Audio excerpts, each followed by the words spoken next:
Good evening, everyone. Good evening. Good evening. I would like to welcome you all to the Dania Beach City Commission regular meeting. It is Tuesday, August the 28th, and it's 7 o'clock p.m. Call the roll, please. Mayor James. Here. Vice Mayor Harris. Here. Commissioner Brandemart. Here. Commissioner Grace. Here. Commissioner Salvino. Here. City Manager Baldwin. Here. City Attorney Ansborough. Here. Thank you. Can you please bow your heads for a moment of silence?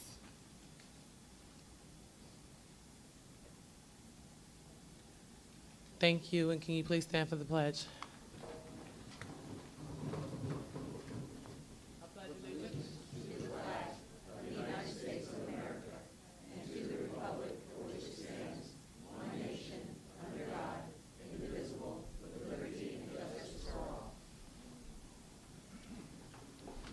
I would like to welcome you all back after our summer recess. Some of us had a lot of fun, some of us did not, like myself. A lot of fun. Yeah, I know, I was the ones that did not, Oh, okay. just homeworking. The first thing we'll have is presentations and special event approvals. And so we have invited Lacey Foff and Nicole Sharp from Broward County and the Army Corps to come down and give us an update on the proposed beach project headed by the Army Corps of Engineers and Segment 3, Broward County and the Army Corps of Engineers. So we want to welcome you all.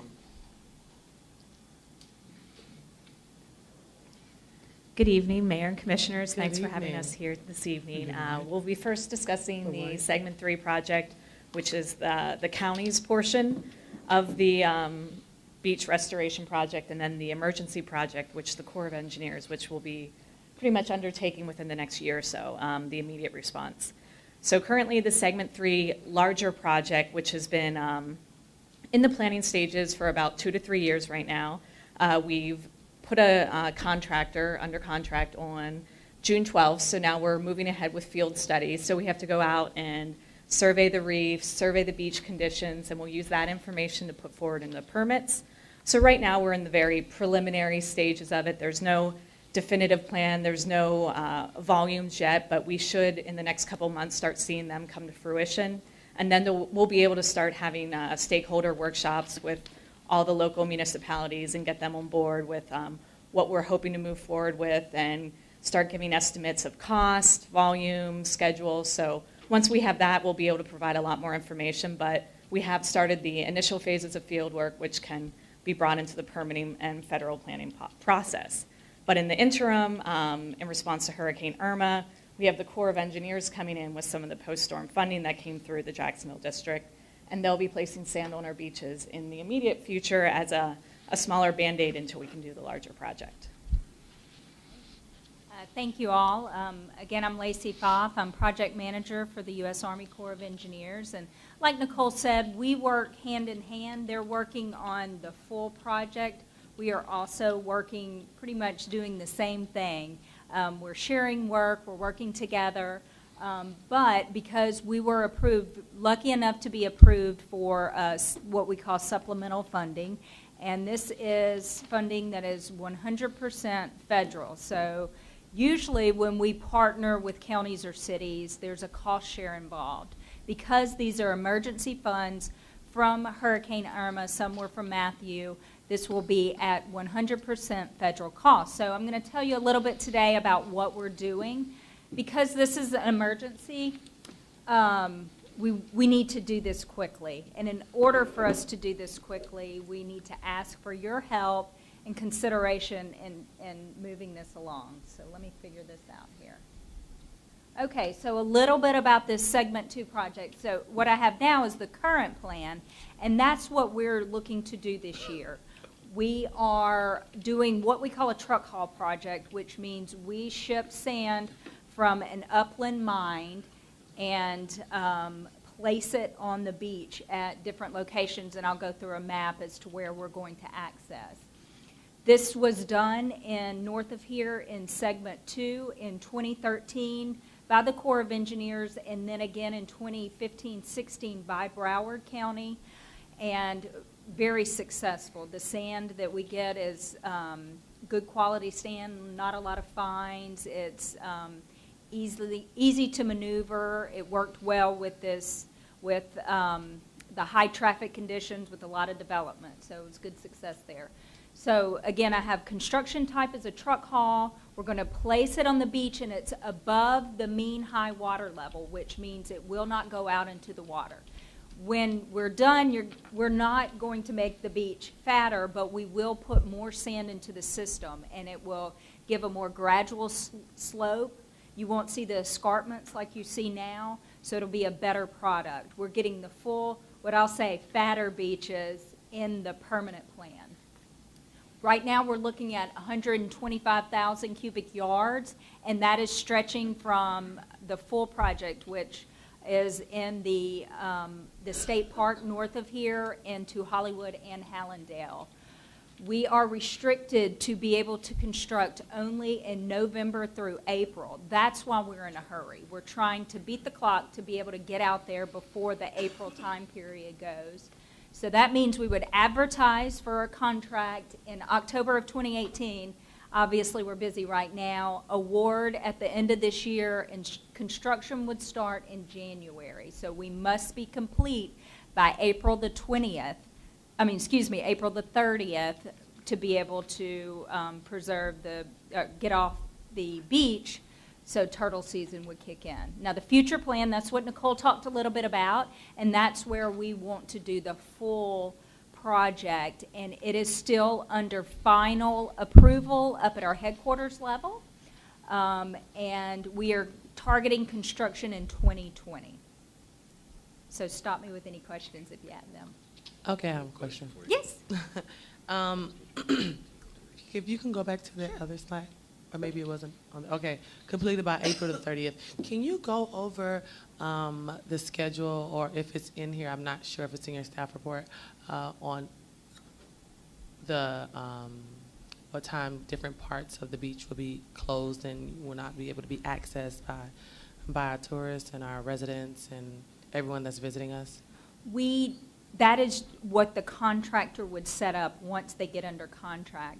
We will put conditions in the contract to say that there is only a certain portion may be closed at one time, and we will work with you all on that. Okay.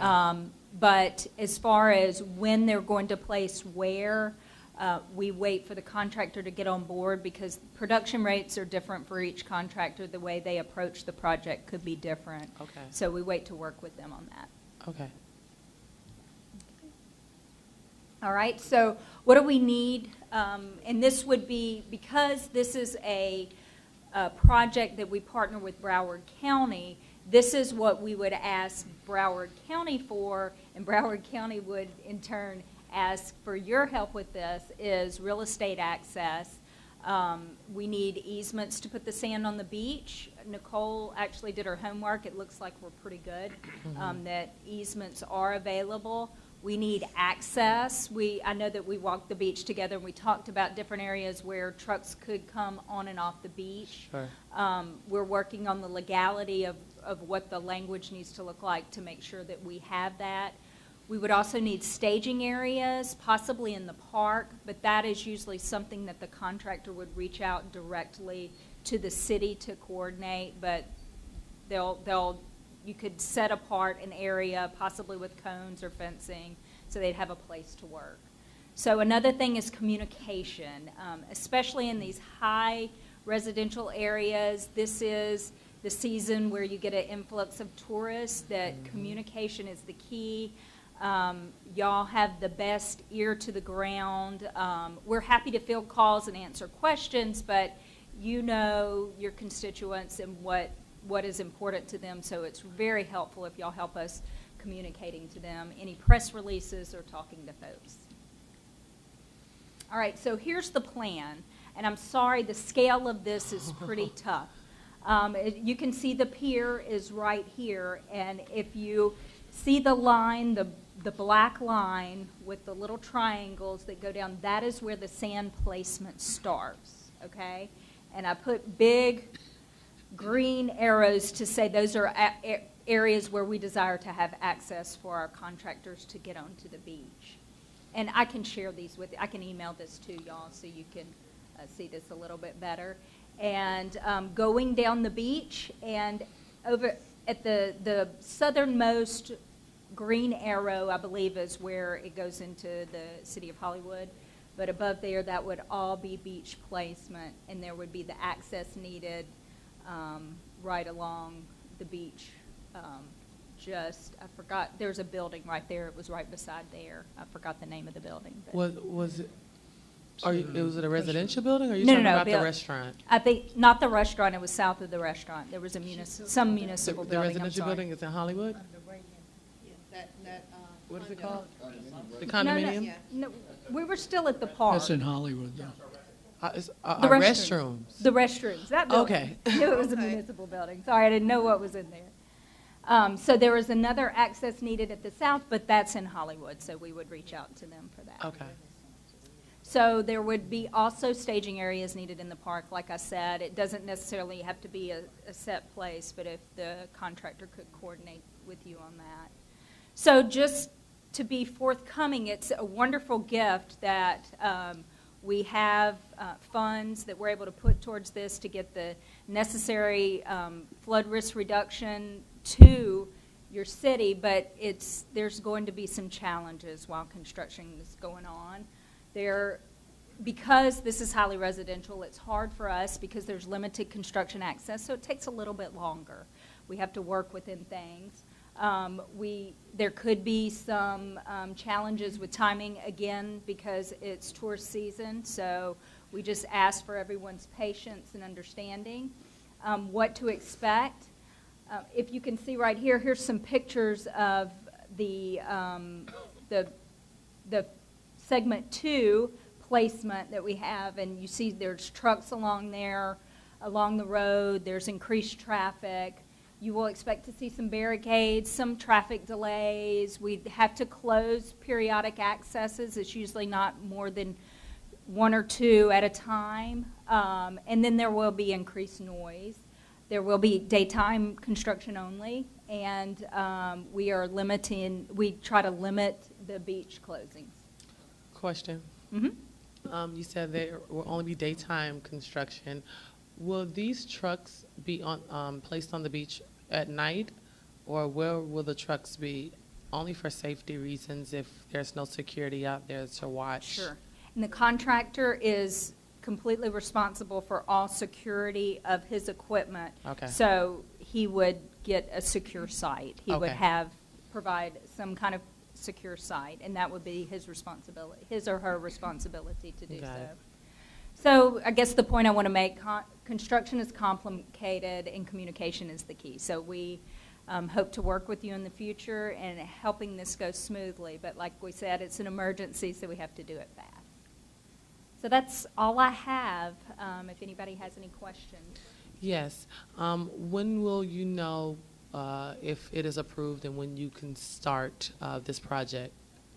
The project is approved, so it is moving forward. We will know the definite date after the contract is awarded, which is currently scheduled for December 2018, so the end of this year. So we have, everything is there to move forward with this. So the end of this year, we'll We'll know get dates, and we'll only have 4 months to get it done.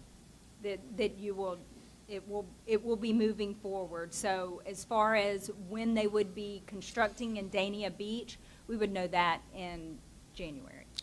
Okay, and what happens if it's not done in the time, if April comes and they haven't finished? Well, I'm going to speak from experience for the Segment 2 project. We hauled about 650,000 cubic yards. In this project, we're estimating between 125,000 and 150,000 cubic yards. From January to April 30th, we placed 500,000, so 500,000 cubic yards. So the contractors are capable of hitting about 3,000 to 5,000 cubic yards per day. So based upon the production rates from industry, we think that they have sufficient amount of time to complete it before April 30th. Okay. And the resource agencies, Southern Broward County has a lot fewer nesting sea turtles in the beginning of the season, so they could give us a few weeks into May potentially, and that's something we would work with them. If we note in April we're coming up a little bit short, and it's been historically granted within this project area and communities in Southeast Florida. And- Okay. And if something happened and all weather delays and everything happened, we could also pause for turtle season and come back again the following year. Okay, Commissioner Salvino? Thank you, Mayor. I have a couple of questions. I'll shoot them all at once, and you can fire away at the answers. I know that we always have a problem right after we put sand on there, like we end up with the sand washing away. That's number one. Number two, is there any way that we're ever going to be able to create something that's not going to cause the sand to wash away? The mine sand that you're using, I understand, is running low or running out, and that there's going to be a shortage of that as well. And then north of the jetties on Fort Lauderdale, they were supposed to be able to build a pit there that you were going to be able to take the sand out of there and truck it out of there. Can you tell me about those items, please? Yeah, these are all excellent questions that Nicole can answer very well. So first, erosion is a natural process. We can't prevent it from happening. We can't prevent the storms. We can't prevent areas from eroding a little bit more or a little bit less than others. So it's a process we have to learn to live with, but we can mitigate it. So that's why we're placing the sand on the beach. So as much as I'd love to say we can prevent erosion completely, as long as there's hurricane storms, we just can't stop it. As for your question in regards to the upland sand mines, offshore we are definitely essentially out of sand in Broward County. However, the upland sand mines have 30 to 100 years of sand in them. Okay. And there's other mines coming online daily, so there's definitely plenty of upland sand resources within central and northern Florida, and also the west coast of Florida on historic sand ridges. So we're fine there. And sand bypass projects. So you are correct. We are in the permitting stages of sand bypass. We've had a state permit now for 2 years. However, the federal other side of the house, regulatory permit that we have to get our federal permit through, it is taking some time because we have to go through National Marine Fisheries Service, and they have concerns over potential impacts to about 4 acres of protected endangered species of coral offshore. So we've been working with them essentially since August of 2014 to reassure them that we are not going to impact these corals, and it's a very protected subset in the government that we've engaged Congresswoman Wasserman Schultz to try to help us, and things are just moving a little bit slower than we'd like right now. So again, if you want to reach out on our behalf to try to give it a little bit of push, we'd appreciate it. But until we get this federal permit, we can't put the offshore pit of sand just north of the jetties in Fort Lauderdale. But once we get the permit and everything online, then we'll have a systematic process in place. So about every 3 years, Right. We'd have a dredge come in and take that sand and place it along the southern Park Beach there. So it'll help restore that flow of sand eventually. So it'll be 3 years after the permit is approved? Well, so we have to construct the project first, and we're digging through a lot of very hard rock and rubble. So that's not beach-compatible material we can place on the beach. So we have to dig the hole and essentially let for the it to sand fill. come in over 3 years, and then once it's finally filled up, we can place the sand on the Right, beach. I guess what I'm asking is, when does the 3 years start? Whenever the hole gets dug. Okay. So we time. can't do any action or contracting Right. until we have To this, finish the federal To permit. finish my question on that, the natural flow coming out without the jetties interrupting would continually fill the hole as you dug it out, and then they would be transported every 3 years, is what you're saying, to fill the hole. Correct. The one question on when the sand gets brought out, when it gets sucked out with the waves and so on, I've noticed lately, because the water's been pretty decent, it seems like it's building back up again. Is there a natural flow that it pushes back up with the waves back on the beach? Yes, it's called the summer-winter profiles, although it doesn't follow the seasons. When you have calmer weather events, the slow waves slowly push the sand back on the beach. And then when you have very large wave events, such as a nor'easter or hurricane, it takes that sand offshore to a sandbar where it waits until the smaller waves to slowly push it back ashore again. So we've had a lot of calm, really nice weather, so that sand is slowly moving back ashore and having the natural recovery process occur. Thank you. Commissioner Brandon Marty? Does this make that's a big job, especially when I'm thinking about the park, about the people that buy permits to get resident able to use down the beach down there. I'm thinking about the restaurant. I'm thinking about the grill. I'm thinking about the Renaissance. I'm thinking about your in and out. I watched this being done. I watched it being done with the dredging one time in my life. That's all. It was amazing. But does it add width to our beach, I'm not meaning width on shoreline, I'm talking about width from the shore to the water. Does it give us more beach is what I'm getting at? Or are we just putting sand there so when a bad storm comes, that puts it back up in our street again? Especially because we are raising our street in Phase 3 of the beach program. Now, if I'm understanding this right, if I'm raising the street in Phase 3 and you're raising the sand, I want to know, is it going to give me a wider beach out, or am I still small? For the larger project that I've been discussing and that we're also waiting to see if there's funding for through a supplemental bill, that will widen the beach substantially. The smaller project that we're talking about that will occur, it'll heighten it and it'll make the beach wider at the, not wider, higher at the water line. So it adds a little bit more of protective feature and prevents the run-up and the higher tides from flooding the back beach area a little bit But you more do easily. agree that when you make it higher, closer to the water, it only takes a nor'easter to put it back again. To me, it seems like a never-ending problem. You put dirt in, you take dirt out. You put dirt in, you put it in the street. Take it out of the street, inconvenience to people. I'm looking for something that's a wall that protects it all the time, and it doesn't exist, does it? Yeah, with a whole lot of money. Well, A But- whole lot of money. but You know what I mean? I don't want to throw sand after sand or money after money, especially when we raise the street like we're supposed to do in Phase 3. I believe Phase 3 also contains a seawall, if I'm correct. That's right. A Yes. seawall and raises the parking lot. But that, And I was just gonna actually say, but that moves the beach a seawall little bit is more up to the high, west. right, on the street. I don't know, it's a lot to think about. So, yes, and, you know, there are other benefits to beaches such as recreation. Can you and- speak in the mic first? Oh, I'm sorry, there's other benefits to beaches such as recreation that I know that a lot of residents use. So there are other alternatives to providing flood risk reduction, but if the beach is no longer there, there's no recreation there. Well, anyone else have any questions?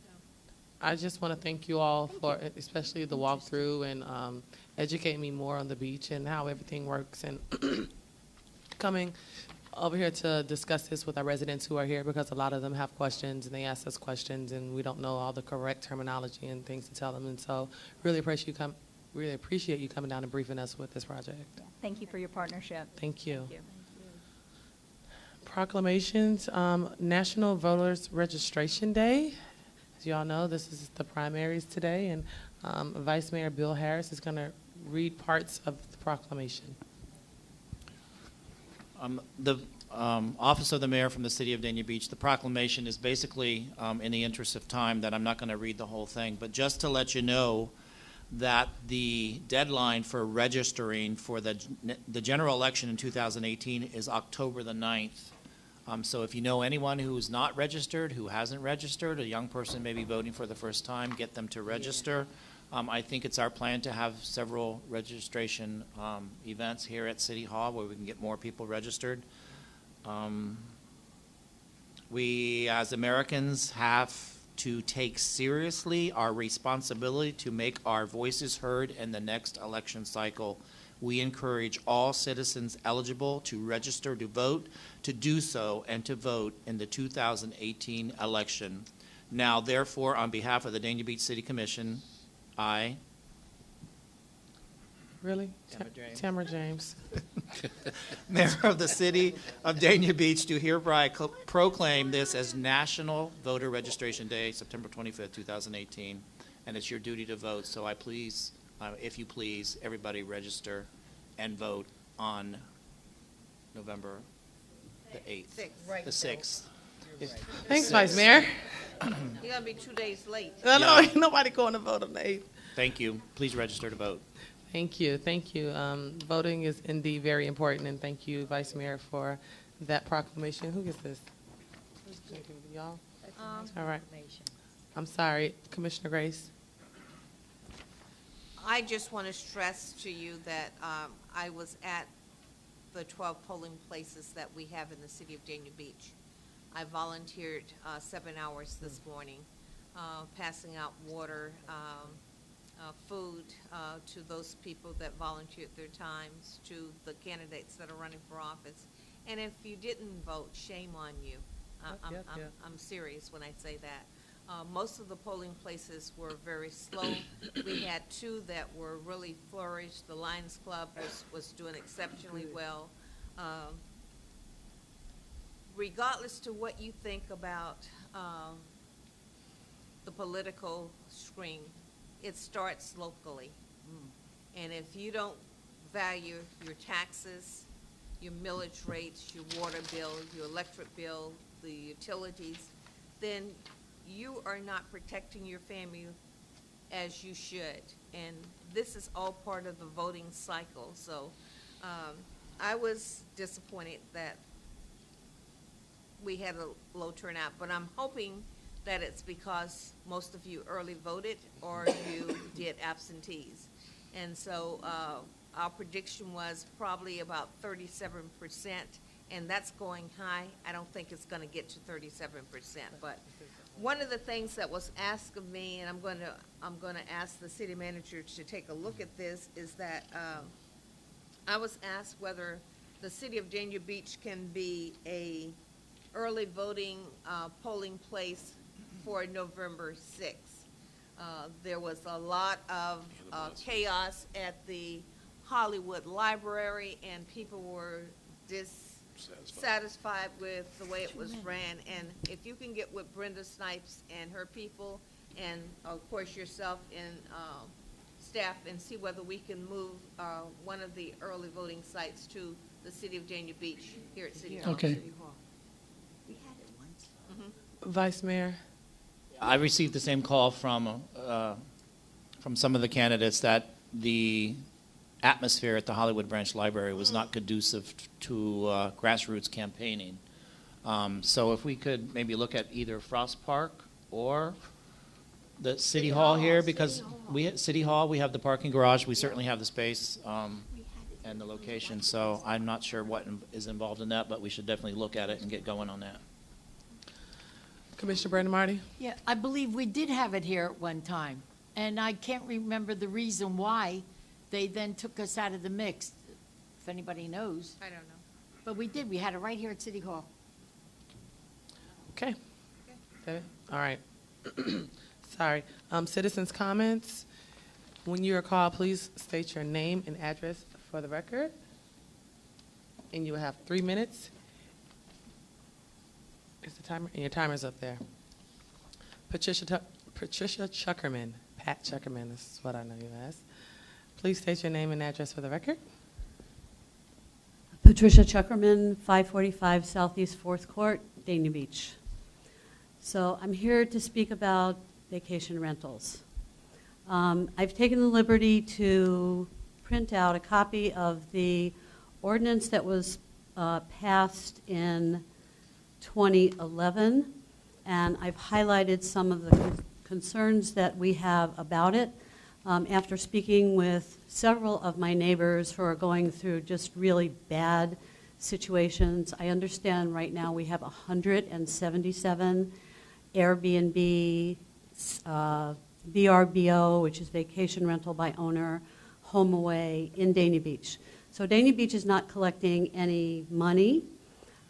These people are not applying for licenses. I had an Airbnb across the street from me. I don't think he's operating as an Airbnb anymore, although I'm not sure.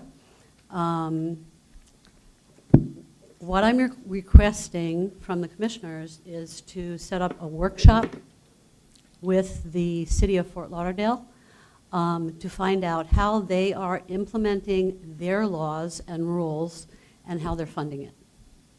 So I'm going to pass each one of it out just in case anybody on the dais is not familiar with the ordinance that was passed. And I'm really hoping for a public workshop. I know there are a lot of residents in the city of Dania Beach that are very concerned about this issue. And I think we need to help them understand and see what we can do about it before the state takes away all the rights of the municipalities. Thank you for your time. As you're passing that out, I guess I could speak. I know that Mr. Shandarosa, he's been up here a bunch of times. He's in the hospital. I'm sorry to hear that. About Airbnbs, and he's also requested to have a workshop. I was trying to wait until the budget because we have so many meetings and workshops dealing with the budget and the CRA and everything else. I was trying to wait until that happened or was passed before we do an additional workshop. But as far as getting information on how the City of Fort Lauderdale is doing that, I think our city manager could probably get information on if the City of Fort Lauderdale has a handle on Airbnb and things that are going on. I have it. You want me? I can have two. Get one. So I'll ask the city manager to look into and seeing how neighboring cities are handling it, so we don't have to reinvent the wheel. All right. Vice Mayor. Several of us at the League of Cities last week attended a disruptive technology seminar where did I talk to you about that? And just today I met with a really high-tech person that was talking in a language way over my head about a way that we can, you just mentioned that we have 175 Airbnb rentals. 177. Okay. That's on their website, but we don't have the exact addresses for each one of those. There is a company that has software that can go into the back door and get all those addresses. And that's exactly what we were talking with Scott today about that. But there is a way to do that, but to do that, there is a fee. So we have to have the workshop to see what the fees are, because we can extract that information from Airbnb, HomeAway, VRBO, Red Week, and there's a new one called Stay Here, I believe. Great. So there's more than just a few now, but the technology is in development. Orlando talked about it, Fort Lauderdale talked about it when we were there that morning, so it's a work in progress. So a workshop is warranted sometime in the near future. Commissioner Salvino.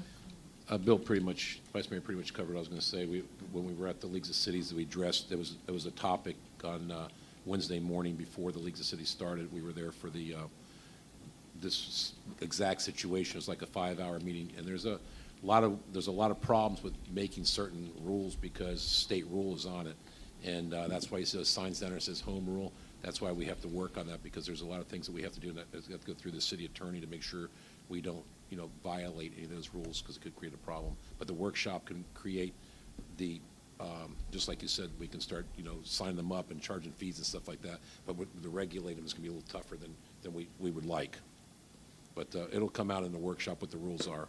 So the enforcement of it and the actual cost of the enforcement of it is really important for us to find out. That's right. Commissioner Brandon Marty. Yeah, but it don't go that way. Oh, I wrote it all out. Uh-oh. It's called www.hostcompliance.com. The man is the one that did the presentation at our meeting. They are the world's largest compliance monitoring system for Airbnbs. Okay. The disruptive technology, which we did go, the local panelists on this subject was Kyle Shepard of Orlando, Lee Feldman of Fort Lauderdale, and Cookie Kennedy, mayor of Indian Rocks Beach. They were the ones that were going to be, you asked the questions, they made the presentation. And out of a whole room full of 800 people, I was the only one that raised my hand, and that was to Lee Feldman. And at first, when I beeped to talk to him, I said, my question is going to be directed directly to you, Mr. Feldman, because he's the closest. I said, everything you're talking about sounds wonderful, but when you have a commission meeting, do you still get people that come up and complain? His answer was, do I have to answer these questions? I said, yes, you do, because you are the panelist. He answered it, and his answer was yes. The topic was to discuss short-term rentals, effects and solutions, and policies implemented. Also, steps other states have taken, Florida data and statistics and solutions and tools. Fort Lauderdale has registered 602 Airbnbs. The rules of his operation was proof of registration with the state, copy of your city ordinance, noise, parking, garbage pickup, meet housing code of city, smoke detectors, fire extinguishers, and he went on and on. Rules posted in these homes, a sync emergency contact with a property manager that must be able to be contacted 24/7. And he's going on. This is loved. I want you to know, people, these Airbnbs are loved. They're not hated. And I'm going to tell you why.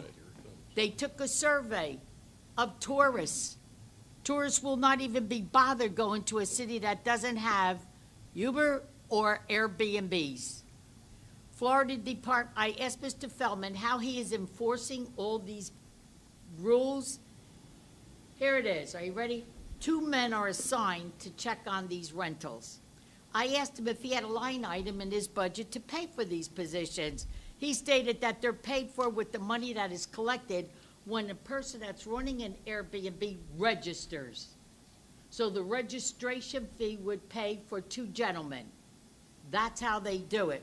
I told him, this all sounds great, but at your commission meeting, are they still complaining? He said, definitely they are. An important statistic, 275,000 rental units are in South Florida. All right? Wow. 275,000, of which 49% are in homes. Why? Because they put a name with this. It's called pillow versus whatever. So that's what they're saying. It's called pillow versus residence. That's the name the league gave it. Because there are more rooms available in homes than there are in hotels, and that includes Las Vegas. And they're less expensive. You're going to hear this one, boy. I'm telling you, because I was on the phone today for hours. Survey was also taken regarding tourists. When you go on a vacation, would you go to a city that had ride-sharing, Uber, Lyft? 66% of the people surveyed says yes. Airbnb, 62% of the people said, yeah, because when we take our family on vacation, we're going to save money and spend it on good things. Then he asked us a question there. Where does an overnight visitor sleep in your community? Well, tell me, where does an overnight visitor sleep in your community? When hotels want rates paid for up front, they want to know how many nights. There are more bedrooms in a house than there are hotel rooms. And all of this stuff, it really, really bothered me a lot because I'm thinking, I'm fighting a bad thing here. 82% of Florida's residential short-term rentals are concentrated only in 15 counties. 15 counties, all right? Broward has 7,537. Osceola has 31,966. So it's not a trend that's falling apart. It's a trend that's on the rise. It's really a trend on the rise. Palm Beach, this will get you. It has 4,281, and yet Miami-Dade has 12,896. That's your statistics. Only 7% of are room rentals. The 49% are in homes. So it's also hurting the revenue of the hotels. Absolutely. But the best way to regulate housing availability, only allow permanent residents to operate short-term rentals, neighborhood preservation, set neighborhood quotas. I didn't even know about that. And ban signs. I didn't even know they could put up a sign about what they are unless they probably joined and told them and paid a registration fee. Protect the quality of life, because if you don't, your town is going to become a transient community. That's it, just a transient community. Require adequate parking and garbage disposal. Require hosts to post noise requirements. Require a local contact person. Require physical safety and habit inspectors. How do you enforce the rules? Online registration requiring backup documents, address identification with complete address identification information and screenshots, registration compliance monitoring, rental activity, ongoing monitoring listings for signs of rental activity, That makes it easier to identify people that are tax underpaying. You follow me on that one there? And short-term underreporting taxes using standard form letters. Dedicate a short term, and this is good for our police officers, because we don't need them with so many calls on these short-term rentals. Dedicate a short-term rental complaint hotline, 24/7, and online forms for neighbors to report non-emergency short-term rentals. And the company that is the world's largest is willing to come here and explain it all to you. And that is www.hostcompliance.com. They are the largest in the world. They have 135 government entities, including 18 cities and communities. They help governments draft and adopt enforceable, because I think Tom will tell you there's nothing very enforceable right now. Enforceable short-term rental issue regulation. And his name is Ulrich Binzer, and I even have his phone number. So hopefully that helped you all to see that it's a trend that's on the way up, not on the way down and out. So could we get that gentleman to come to our Well, I was workshop? going to ask, in fact, I was just talking with the commissioner there, ask if sometime, when, like the mayor says, right now our plate is a little bit full, and we'd like to get through what we do have. Am I right, Mayor? And then I think we should contact this Binzer at hostcompliance.com and ask him to come here. We don't need a workshop. You need the workshop. And I'll tell you why. You need the workshop to be educated on how they're going to get away with this, how wonderful it is. That's what they're teaching us at the League of Cities. They're not saying it's a bad thing. They're saying if you do it the right way, it's a good thing. That's how your tourists will come to your city. And how many of them are living across the street from one? None. Like Probably- me. Probably We're none gonna of have them, to but the finish lady this living setup. across the street from you has Airbnb, and she's making $199 a night. So we're gonna finish it. this at a different time, at a workshop. Yeah. Thank it's you. Or long. we're gonna get Thank into, you. looking into it. Thank you. Thanks, Pat.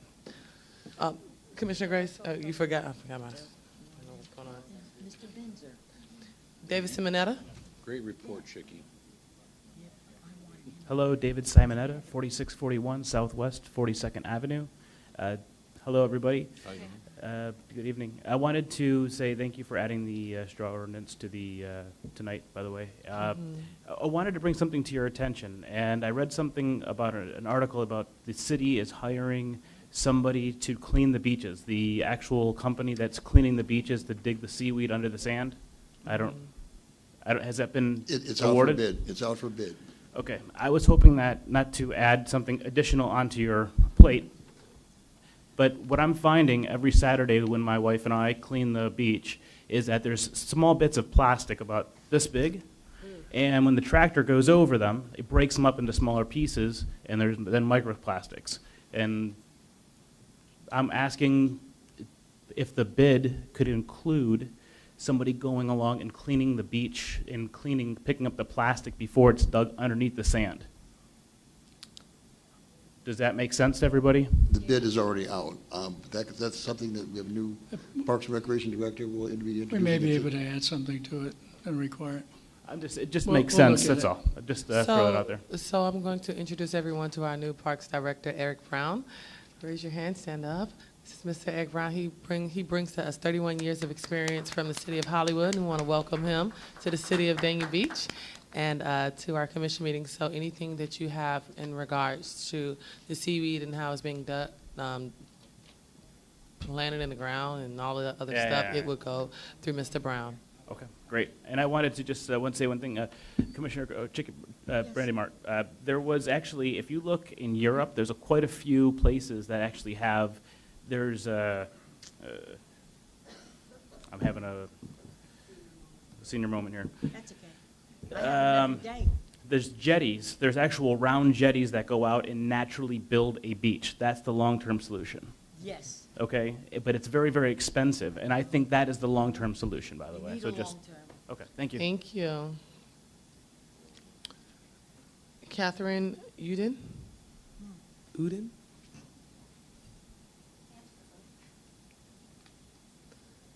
Please state your name and address for the record.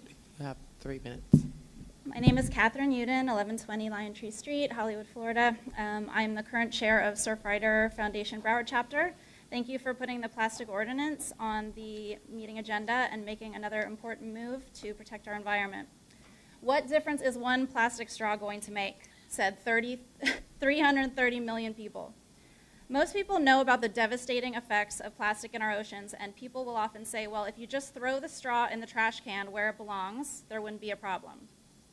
The problem is not only that straws sometimes intentionally or accidentally end up in the water inside the stomachs of wildlife, but we also have major recycling issues in Broward County, in our state, and in our nation. Much of what we put in the recycling bin doesn't actually get recycled. Straws are not recycled, they get buried in landfills. Plastic is made from fossil fuels, and we use a lot of plastic. Right now, our administration wants to open our waters to seismic airgun blasting and offshore drilling.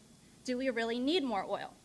Whether you believe we need to keep drilling and spilling depends on our transition to low carbon energy and also on social factors such as concern for the polluting effects of petroleum-based plastics. Wind and solar is expanding, and cities, states, and entire nations are moving away from single-use plastics. According to the International Energy Agency, plastics will drive about 25% of oil demand by 2023, unless we decrease our use of plastics. Unless we decrease our use of plastics. What is one really easy plastic to eliminate? Straws. Sometimes people get a piece of plastic in their drink whether they want to or not. That happens to me at restaurants all the time. I have to tell them I don't want a straw as soon as I sit down. Our society has become that wasteful. Luckily, word is spreading about the polluting effects of plastics, and with China turning away our world's plastic as of January 2018, we're finally starting to realize that we need to reduce our consumption. The UK is set to ban all plastics and single-use plastics. The Bahamas will ban single-use plastics by 2020. Costa Rica will eradicate single-use plastics by 2021. And what did Florida do? They banned cities from being able to ban plastic bags and foam. However, they haven't taken away our right to ban plastic straws yet. They tried to this past winter, but they did not succeed, talking about home rule. They will probably try again next legislative season, which is why it's so important for cities to do it now. So thank you for making this move to protect our environment, our oceans, and our marine life. I would ask that plastics include any bioplastics or compostable plastics which do not marine degrade and would have to be put in an industrial composter to properly decompose. I urge everyone to reduce, refuse, and reuse. Every little bit makes a difference. For more information, go to surfrider.org. Thank you for David and the Dania Beach Sustainability Board for bringing this forward. And there are many different types of straws that can be used: glass, bamboo, paper, steel, silicone. So reduce, reuse, refuse. Thank you. Patricia Favor.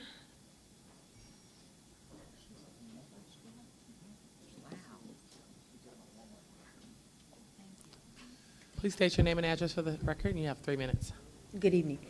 Patricia Favor, 200 Southeast Fifth Avenue, Dania Beach. So, yesterday, I live in a condo, and when I first moved there, I kept calling Dania Beach to find out about recycling, and they told me, oh, you just put it all in the one bin, and they'll separate it. And I thought that seemed odd, but I did it, and I would mark my bags, and I'm a little nuts.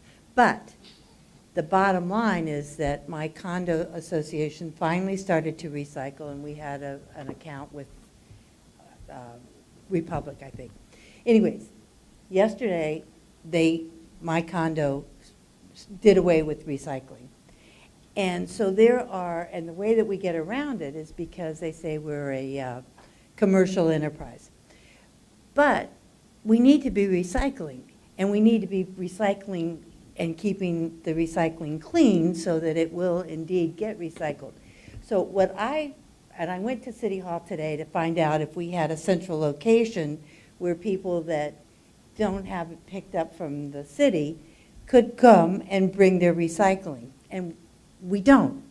And I would like us to consider creating something that a recycling center for all the condos and the people that need to recycle, because this is what we do.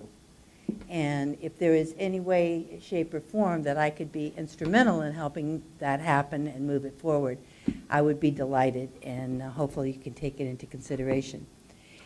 And the second thing I want to say is the Army Corps of Engineers, historically, in the state of Florida, most things that they're involved with have not served our state well.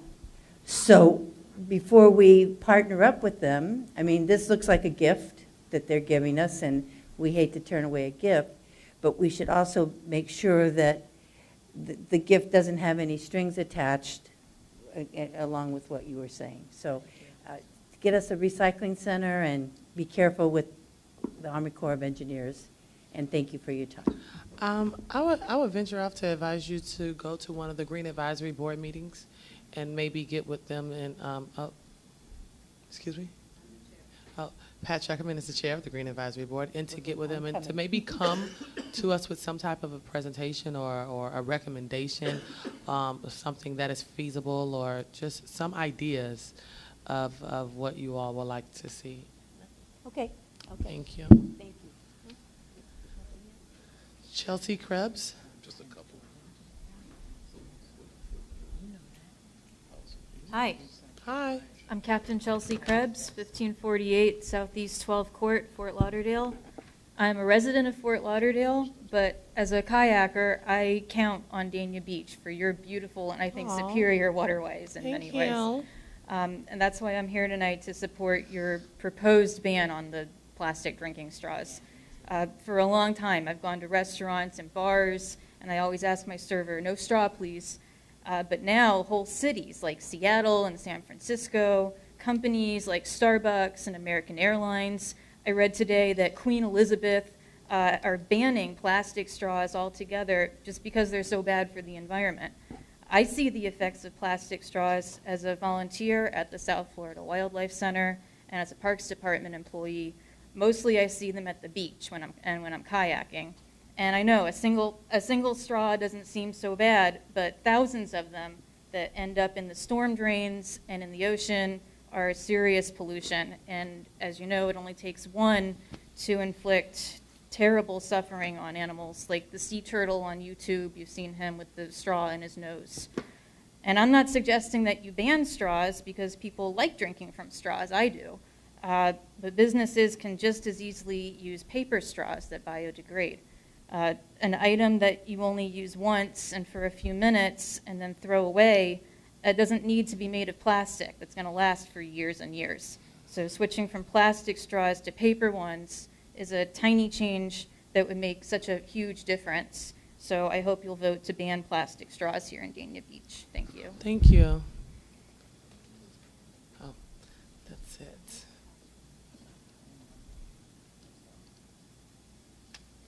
Public safety reports.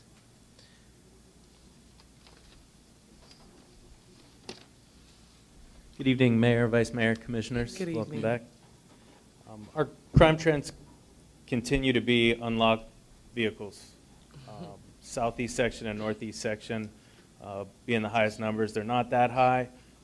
We did arrest a suspect over the weekend, a known suspect that we've arrested numerous times for burglary and theft, also a known drug user, for walking around the streets around 1:30 in the morning. So we have a good feeling that she was responsible for the burglaries recently. We've also noticed a couple thefts taking place in the morning by the pier of fishing reels and rods. So we've set up an operation over there. We had a known suspect as well break into the storage room at the Holiday Inn on Federal Highway, took a gas-powered blower, a piece of lawn equipment. There's a warrant in the system for him, and we're just waiting for him to pop up. Another crime trend is unlocked vehicles with the key fob inside. That's easy stolen vehicle right there.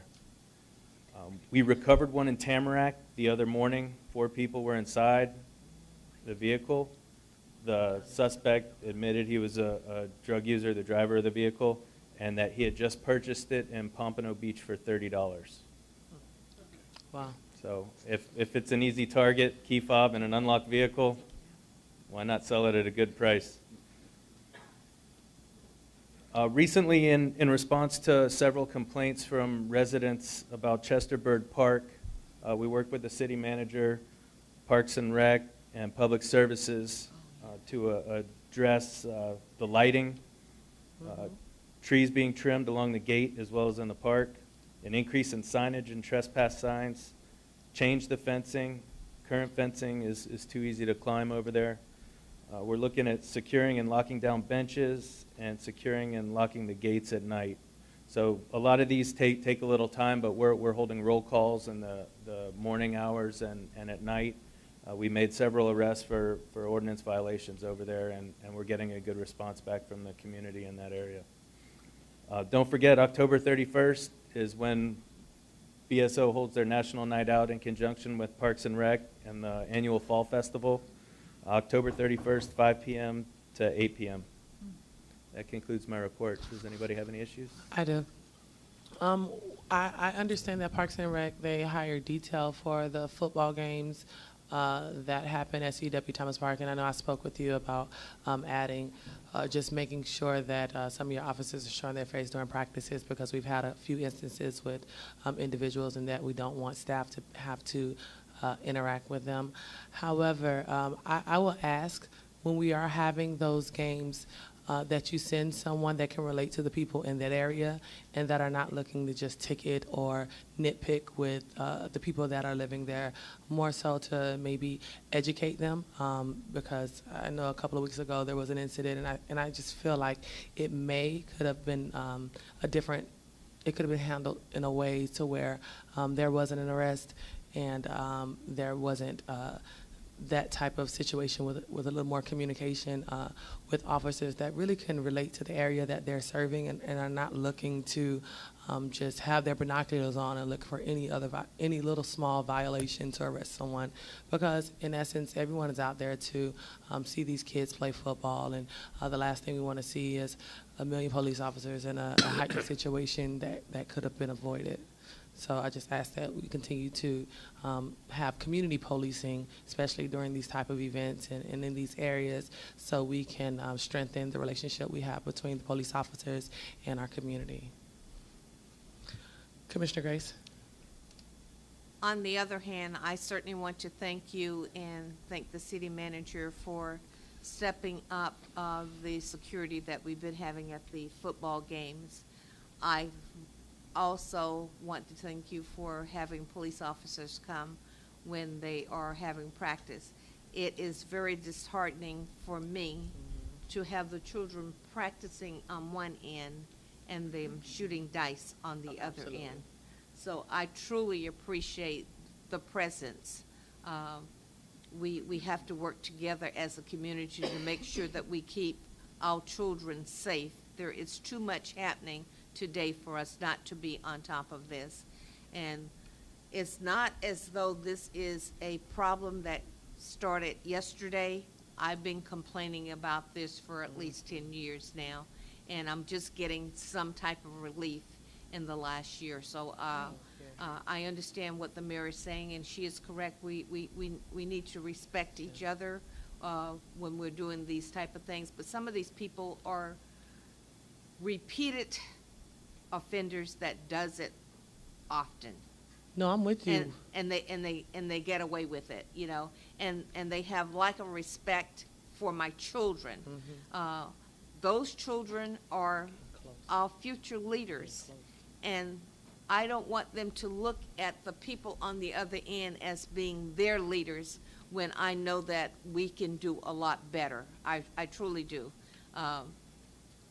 These are bright, energetic young people that you don't want to fall in the hands of the people that have no rights, not even trying to restore their rights. And we have been going through this with Bold Justice, your boss, and along with other law enforcement and judges and state representatives and Congress people have been working together to try to eradicate the problems that we have, to make sure that they are back in society and have decent jobs. I appreciate the people in this community that have looked to me for leadership to place some of these people in job situations now that have worked out.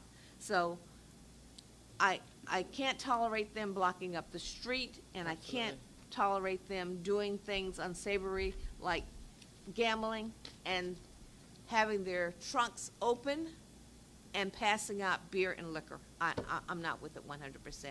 So Absolutely.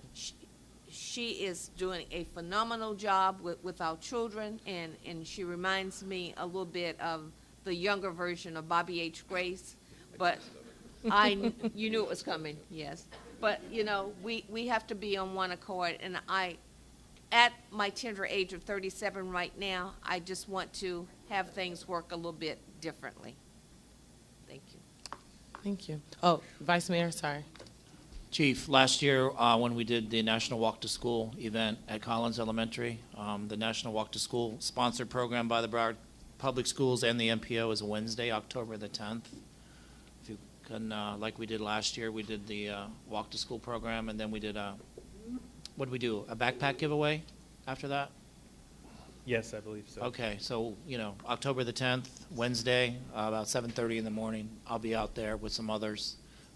There'll be other representatives from the MPO, so whoever wants to come, join in, have breakfast, meet the kids, come on. That's 7:30 a.m.? Yeah. Yes.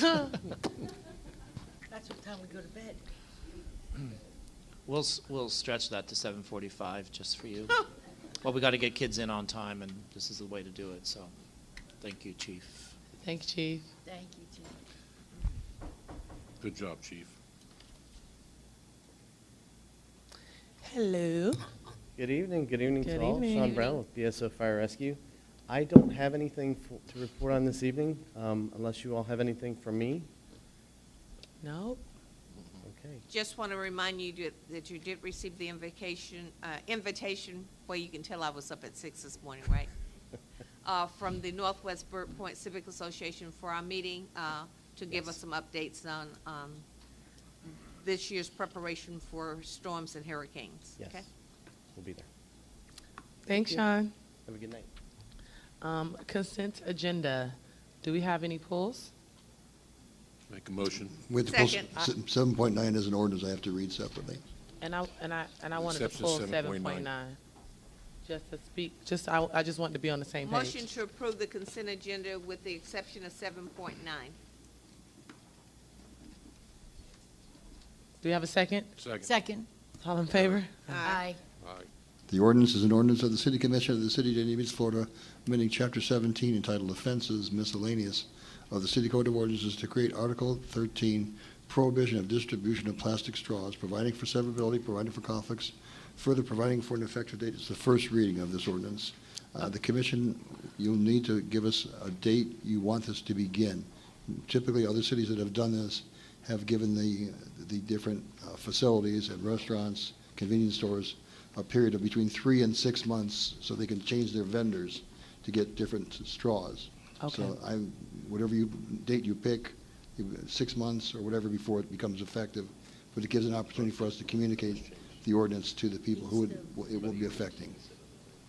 Okay, I pulled this because I remember having a conversation at the last meeting that we said it was going to be the intercoastals and east of A1A or all of Federal Highway, east of Federal Highway. It's designed for anything east of Federal Anything Highway. east of Federal Highway. That means the Chinese restaurants. That's not, I'm sorry, Mayor. No, that means any restaurants, no matter if it's on the waterway or not, that is east of Federal Highway, and any restaurants that are west of Federal Highway that are on the waterways. I just wanted to be very clear before you pass this. Okay, well, let me just ask a question. It's only going to affect restaurants east of Federal, so we won't include anything on Federal. It says east of it. East If of you Federal, wanted except for anything our adjacent to. schools, and it doesn't Right. apply won't to our include schools and medical So facilities. it won't affect Federal Highway itself, restaurants or stores, and it's any place that is adjacent to water, including the Atlantic Ocean, any place in the city adjacent to water will be affected as well. So is it just restaurants, or are there It's any stores place, any place, as well? any place that distributes, which means sells, gives So what happens to Publix and Walmart and being able to purchase those straws there? How does that work? This is why I was pulling it, because we have 7-Eleven, we have Publix, we have Walmart, and we will have to, I'm just not sure which direction we're going. I'm fine either way. I just want to be clear and on one accord, because if we pass this and then they get a, something saying that we can't, I just want to know what our rights are. Well, that's a good point. I hadn't thought about Publix, and it's probably the only big store left over there. Publix, Walmart. Walmart too, yeah. Yeah, Publix and Walmart. Let me take a look at what other cities have Yeah, done. I'm not sure that Dollar they can prohibit the large vendors like that from doing it. I don't know. We'll have to take a look before second reading. Okay, Commissioner Salvino. Yes, Mayor, I thought that when we discussed this, I didn't realize it was anything other than waterway restaurants. We first started off with the 2 restaurants that were on the beach, and that's where we started. Then we progressed to up the waterway, the Dania Cutoff Canal, and any other canals that connect to that with restaurants. I don't remember going to the stores or anything east or west or whatever.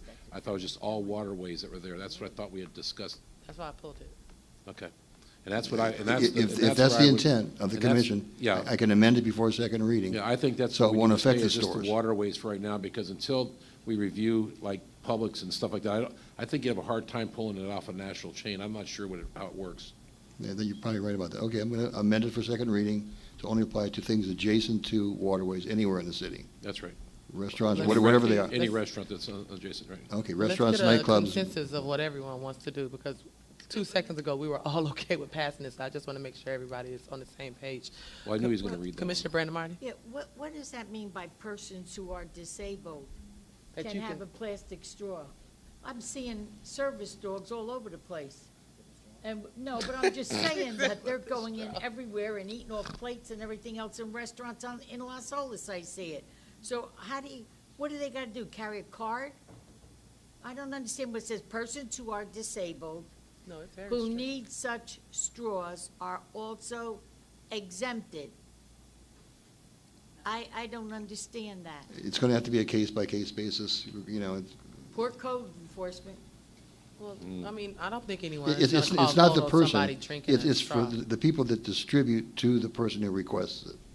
So otherwise, they won't be allowed to have it, and a So disabled if I go person. in a restaurant and say, I need a straw, they can't question where I'm disabled. That- They just have to give it to me. That would be correct. That defeats what you're trying to do. Well, no, I don't think people are going to do that, so.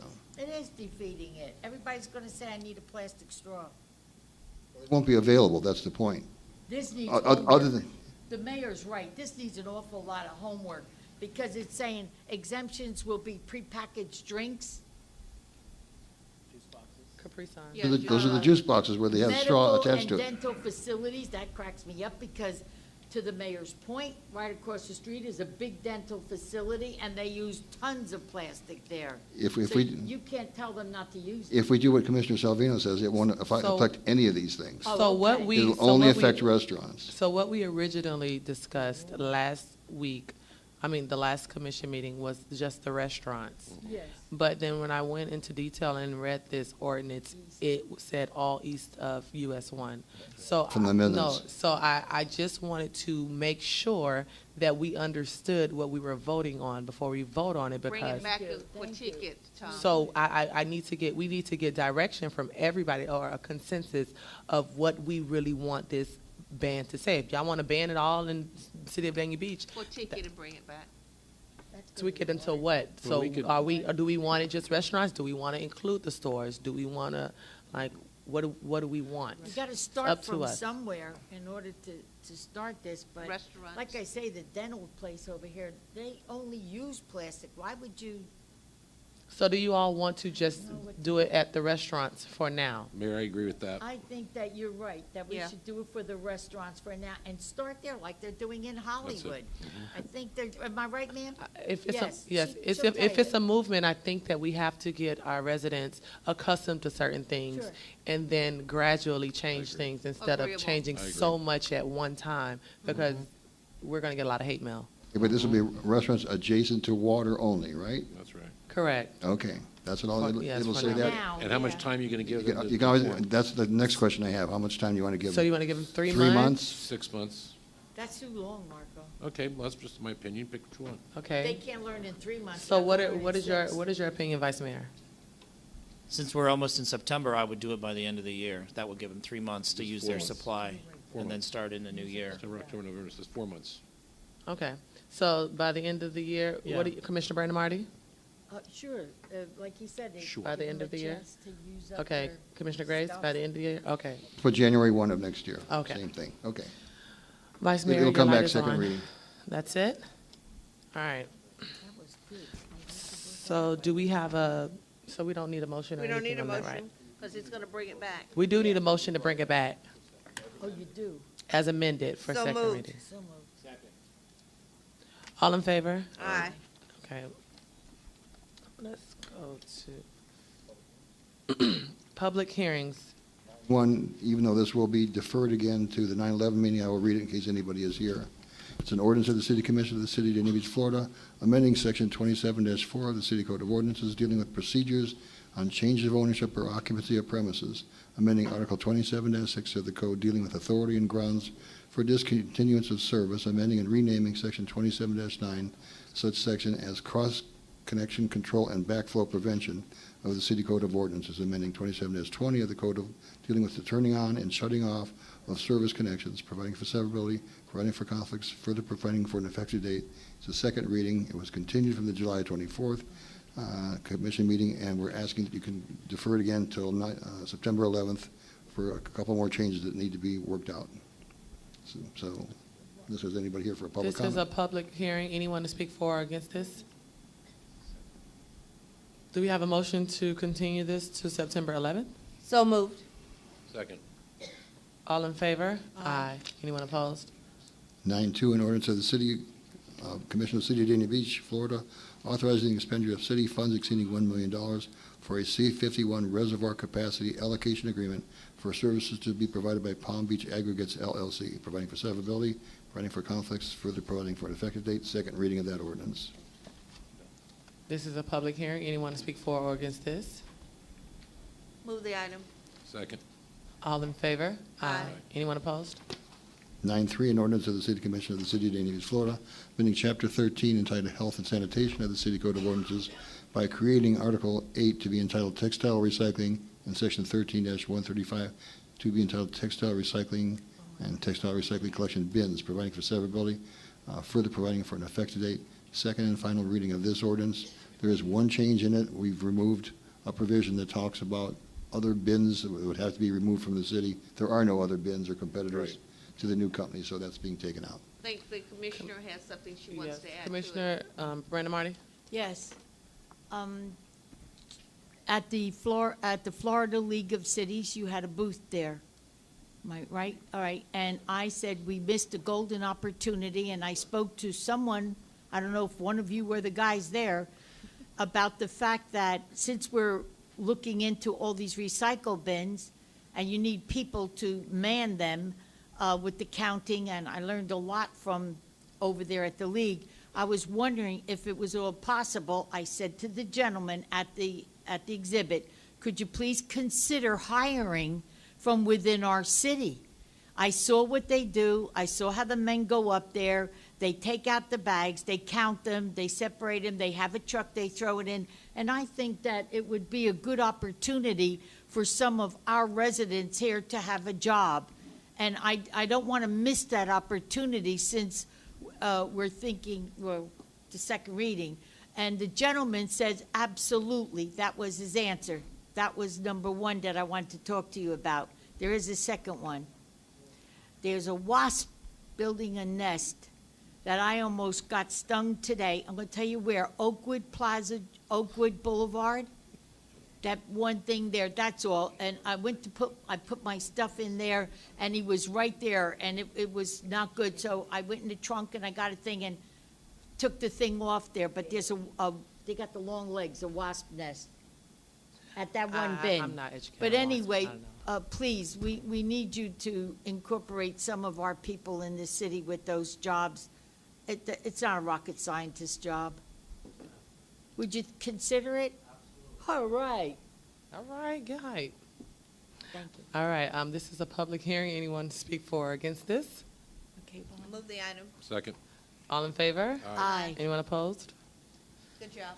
9.4, an ordinance of the City Commission of the City of Dania Beach, Florida, to amend Chapter 28 of the Land Development Code of the City Code of Ordinances by amending Article 115, Industrial Districts, Permitted, Prohibited, Special Exception Uses, and Conditions of Use to address conditions of use for parking facilities, amending Article 635, Site Plan, to address site plan modification regulations, amending Article 675, Temporary Use and Special Event Permit, to create a waiver process for the number of special events per year, providing for severability, providing for conflicts, providing for inclusion in the code, further providing for an effective date, first reading of this ordinance.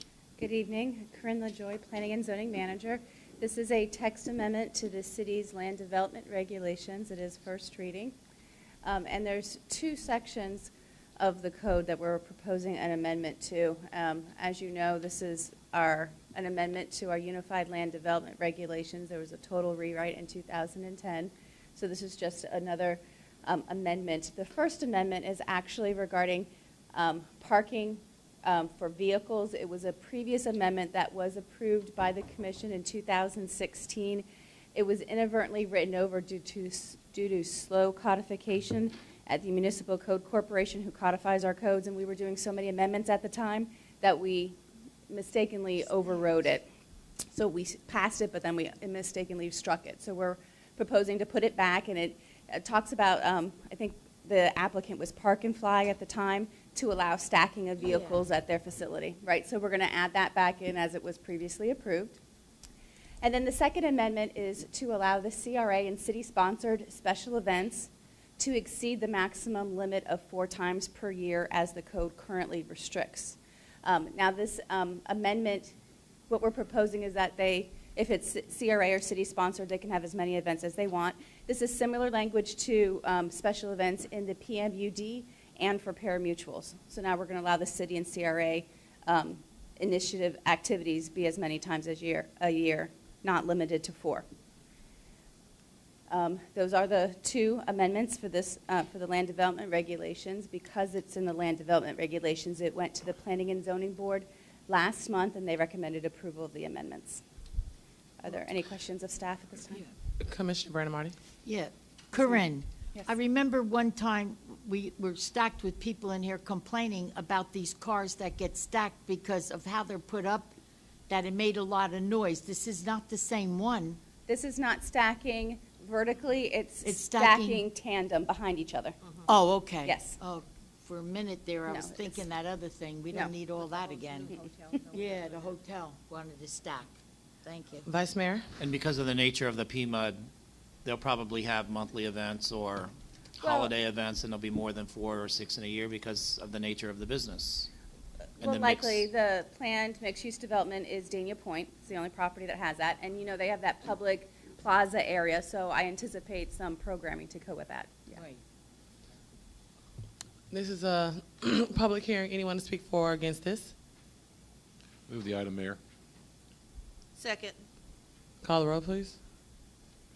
Commissioner Brandemart? Yes. Commissioner Grace? Yes. Commissioner Salvino? Yes. Vice Mayor Harris? Yes. Mayor James? Yes. Thank you. Item 6 is a resolution of the City Commission of the City of Dania Beach, Florida, approving the site plan SB 02818 and variances VA 6018, VA 6118, submitted by 811 LLC of Florida Limited Liability Company for 3899 Ravenswood Road, identified under property identification number 5042-2909-0350, and located in the City of Dania Beach, Florida, as legally described in Exhibit A, a copy of which is attached to this resolution, providing for conditions, providing for conflicts, further providing for an effective date. This is a quasi-judicial hearing. Anybody that's going to address the commission on this matter, including the applicant or the public and staff, has to be sworn in.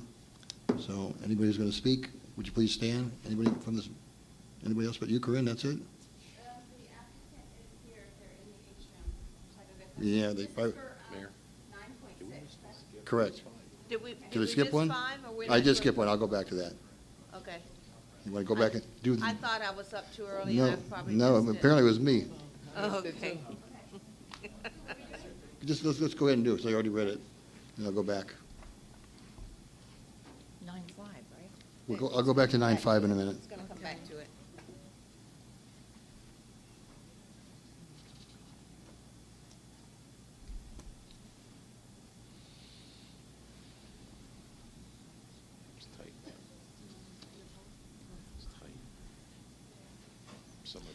Gentlemen, if you're going to speak on this matter at all, I need to have you sworn in. If you just remain standing, swear or affirm the testimony you give will be the truth, the whole truth, and nothing but the truth. Thanks very much. You can please be seated. Corinne. Good evening. Good I'm evening. Corinne LaJoy, Planning and Zoning Manager. This application is for a site plan approval, and there are some variances that go along with that. The property is located on Ravenswood Road. It has an IROM zoning designation and an industrial land use designation. There are no open violations on the property. The subject property itself is located on the northwest corner of Ravenswood Road and southwest 39th Street. It's pretty much directly west of the airport. The applicant's requesting to construct a warehouse and a warehouse/office building with outdoor storage for the roadway construction company that will be occupying the site. And this is the site. It's all that vacant land that you see. And this is the landscape plan. This is the office and storage building with associated parking for that office building. And the remainder of the site will be reserved for the outdoor storage component of their business. This is what the building elevation, the office elevation will look like. That will face Ravenswood Road to the east. So there are some variances that they're requesting. They're all landscaping in nature. And primarily that is because the majority of the site will be used for outdoor storage. So planting a tree in the middle of the site really isn't conducive if they're going to be storing construction equipment on the site. So I'll go over these variances briefly. The first is to allow one category 1 tree in a terminal island. The land development code requires 2 per landscape island. To allow 1 palm tree per terminal landscape island where the code requires 2. To allow 13 shade or canopy trees, the land development code requires 51 on the site. To allow 32 intermediate trees, and that's the intermediate trees refer to the size of the trees, where the code requires a minimum of 38. To allow the planting of 14 small trees, the code allows a maximum of 12. To allow 15 palm trees, where the code requires a minimum of 25. Variances are identified in the land development regulations with criteria. The applicant's been able to address how their requests are consistent with these criteria identified in the land development code, and that's part of your application package that you have. Regarding the site plan, the traffic impact statement for the project was reviewed and accepted by the city engineer. The city engineer also stated that the projected PM peak hour trips that's anticipated for the project would not cause significant traffic impact to the adjacent roadways. At staff's request, the applicant has indicated that they've contacted the adjacent property owners with the exception of the neighbor to the south. This, because it's a site plan, did go through the Development Review Committee both in April and again in June. So there's comments from, there are several outstanding comments from multiple different agencies. The applicant is aware of those and they'll be made conditions of the approval. They are listed in the resolution. If you approve that resolution, they will automatically be conditions of approval. With that, that concludes staff's presentation. And I know the applicant's here to represent the project for you and answer any questions you may have. Thank you. Do you all want to speak? Please state your name and address for the record. My name is Frank Perez. I'm with Perez and Associates Architects. The address is 3045 North Federal Highway in Fort Lauderdale, Suite 46. Excuse me, Corinne, would it be beneficial to put the images on the... I'm going to refresh.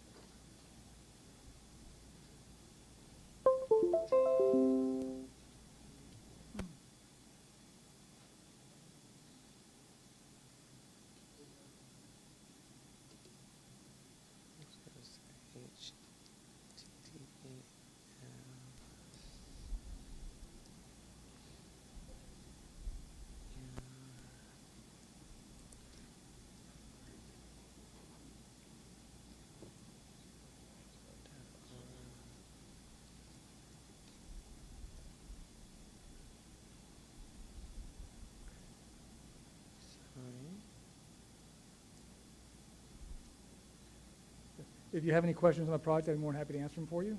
Can we cut?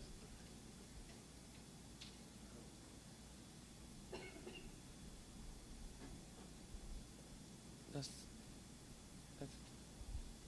So this is your presentation, is the picture? Yes, the tenant in place is going to be like you said, a road construction company. They basically handle the large steel plates you see when they're digging roads up so you can drive over them, steel, trench covers, those kinds of things. It does not generate a lot of traffic, but they do need the large outdoor areas for the large steel equipment that they have on site. Again, the office space will maintain about 10 to 12 employees total, and the balance will be out in the field with their equipment deliveries and those kinds of things. So. Okay. Okay. This is a public hearing. Anyone to speak for or against this? Move the item. Second. All in favor? Aye. Aye. Anyone opposed? 9.5, an ordinance of the City Commission of the City of Dania Beach, Florida, amending Chapter 8 entitled Buildings, Article 1 in general, Section 8-7, fencing requirements for commercial properties under construction, providing for severability, providing for conflicts, further providing for an effective date. First reading of this ordinance.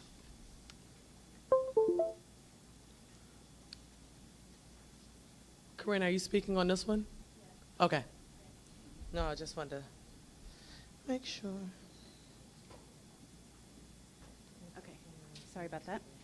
This is another text amendment. Unlike the first one that we did, this is a text amendment to the to the Code of Ordinances, not the Land Development Regulations. So this is affecting Chapter 16, I believe.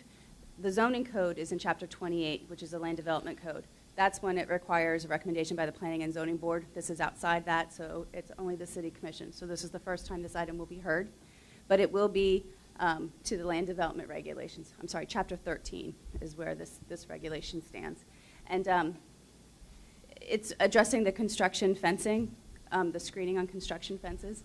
So the intent of these changes that's being proposed is to make the regulations more flexible and user-friendly than the existing regulations that we have. In addition, the changes will also allow the city's new city logo to be utilized on some of these graphics for the screening. So the changes that are proposed are as follows: to reduce the project rendering and information coverage required from 100% to 75% on roadways for arterial and state roads. We're also reducing the required rendering and information coverage on local roads from 100% down to 25%. Some of the elements, some of the additional eliminations that we're doing is we're proposing to eliminate some information that's required today. We're proposing to eliminate or make elective, that they can provide it if they like. And that includes project name, members and companies, including the architect, planner, manager, lending institution. Today, all of that information is required, and we're going to make that optional. It also adds, as I stated, we also adding a requirement that they provide a rendering of the project, as well as a website address, contact information for the development. And as I stated before, it'll allow the use of the city logo on their screening graphics if approved by the City Commission. So the way we anticipate that is when they come for site plan approval before you, that they would ask for the permission to use the logo at that time. So they wouldn't have to come back separately to ask for that. These changes are at the request of the development community. We've had some difficulty trying to enforce all of the regulations. There's been a little bit of resistance. So it's in response to that, as well as the CRA has noticed some of this frustration, and with this use of the city logo, they've come to us to try to incorporate the use of the logo as well. This does require 2 public hearings because it is an ordinance, so this is the first reading. And we're recommending approval of the ordinance. I have a couple of questions. Yes, ma'am. In Part C, it says no part of the fence covering may contain advertising or sales information. What if it's a condo or if it's an apartment or something like that where they're trying to get people to stay there? And like I see. You see, once you start advertising and including pricing and all that stuff, now it's a different type of sign that gets different regulation. But that's why we asked to include the website, so you can still be directed to their sales site. It would just be through a website address. Okay, so it can't say like coming soon in the low, like I saw something for Whispering Oaks. Right. Just, for example, saw something for Whispering Oaks. I don't know if it was a billboard or what type of sign it was. So they couldn't have that even though it's their project on there. Right. Right, there is another provision in our code that allows for, like real estate signs. It would be a separate type of real estate sign for that information. Okay, and the second thing about the city logo, it says as approved by the city commission. Correct. Are we going to have to approve the logo and the how it's placed on there? Because only reason why I'm asking this is because I can remember going through the rebranding, and part of the stipulation was the logo can't be used this way versus that way and this color if it's, you know, if it's not going to make the brand look good. So is there going to be someone reviewing and approving these banners that has the city's logo on it? Yes, yes, they're going to bring the rendering, as we anticipate as part of the site plan, to have you, the commission, approve it. Okay. Yes. I have a question. I'm sorry I didn't okay. push you. I No, had a quick that's one. Unless I'm reading it wrong, it says that they can have the approval to use the logo. I thought that we were changing that we were going to require them, but they were doing a construction site, that when they put the fence up, they were required to put the logo on. Commissioner, we have looked into that. We cannot obligate a developer to do that. Okay. So we've written in such a way that we encourage them to do it, and that's the intent. I got you. Thank you. Okay. By the way, I have clarification there, I'm sorry. It's amendment to Chapter 8, not Chapter 13. Yeah. That's the one under buildings. That's why it's in that code. And this is a public hearing. Anyone to speak for or against this? Do we have a motion? I'll make a motion. I'll second it. All in favor? Aye. Anyone opposed? All right. Discussion and possible action, the beach fishing ban or regulated hours. This came up as a result of the chief lifeguard on our beach had reported back to the Parks and Recreation Director that he was beginning to experience problems with people who were surf fishing, typically carrying weapons. They are allowed, the people who are fishing, actively engaged in fishing, are allowed to carry guns on them if they wish to do it. And that's one of the state laws that permits it. Oddly enough, the police chief and I dealt with some people who were testing our ability to whether or not we knew the law. They came to the pier, I think last week or the weekend before, a number of gentlemen with pistols and unloaded rifles, and walked on the pier, wanted admission to the pier, and were fishing. And we thought that was going to be a problem. We had a good police presence. Nobody was disturbed by it. But they are allowed to do that if they're actively engaged in fishing. So what came up, I was asked to look at the code. Like a regular rifle? A regular rifle. To fish? To carry it. Hunting and fishing somehow go together in the mind of the state legislature. I don't seem to follow that, but I'm not here to question the wisdom of the legislature. So people are allowed to do that. And Put children out there? I'm sorry? Unfortunately. So here's what can happen. The city ordinance currently provides, and it's odd, it has a conflict built in it for some reason. It says, no fishing from the beach. Yet it says in another code section, you can fish, no fishing between 9 in the morning and 6 at night. I'm just trying to get a handle on what you would prefer to do. I hear from people that there are people that do surf fishing when there are not people there before 9 in the morning, and it doesn't cause a problem. Fishermen leave, they like to fish, called surf fishing, and they like to do that. So I'd probably recommend, if I was going to recommend anything, that you allow that part of the ordinance to remain rather than completely ban surf fishing altogether. It's your choice. Surf fishing is when you stand on the sand and you throw the line out and you're catching fish, like blue runners, different fish that they catch off the beach. Well, just thinking off the top of my head, I know a lot of people when they go to fish, they fish really early in the morning, and not just the people that are like on the sand. Commissioner Brandon Marty? Yeah, we should really talk to Danny about that too, if we're going to look into hours. I've done that. He didn't have a problem, I don't think, with the 9 and the 6 between. What? No fishing between 9 and 6. 9 in the So a morning. guy with a gun can go out there after 6? Yes. And it's loaded? I mean, it's He can on go- a magazine in a separate spot? He can go on the pier anytime. Good Lord. You can go on the pier anytime. This is for the sand fishing, or called surf fishing. So we either keep hours or we absolutely prohibit it altogether. Maybe there's bears out there we don't know about. Wait, I don't you know. said either keep hours or prohibit what? Altogether Prohibit- on the sand.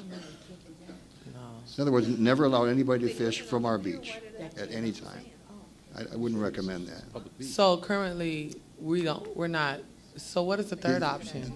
There is no third option. It's either they don't allow them to fish, or you give them hours. And the ordinance already does provide, between 9 and 6, you can't do it. That's right. He's talking about on the beach, not on the pier, correct? The pier, not affecting the pier at all. Oh, okay. It's called surf fishing. You stand along the beach where the breakers are, and you throw the line into the water. Commissioner Salvino, sorry. It's a public beach. I think that they should have a right to fish down there, except between 9 and 6 when the public is out there. That's my opinion.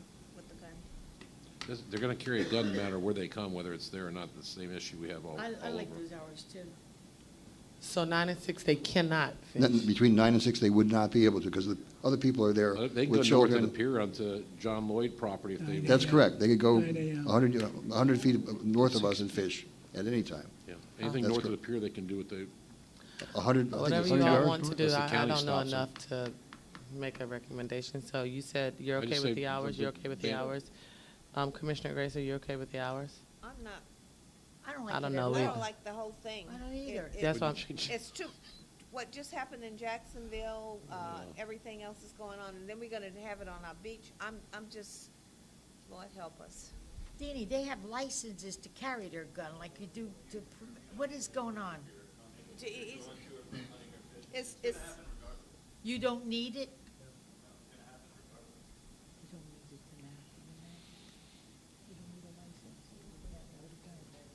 I know.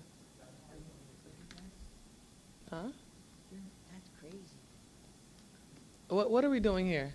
Let's get back on track. I think we should stay So- with the way it is now.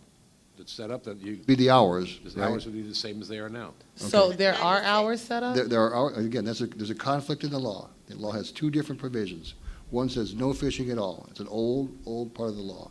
Another part that was newer said you can't fish between 9 in the morning and 6 at night. That's the one. That's the part I would recommend you keep. That's it. That's what I recommend that's too. what, okay. So that's when families are there. No Okay. fishing would be allowed. Okay.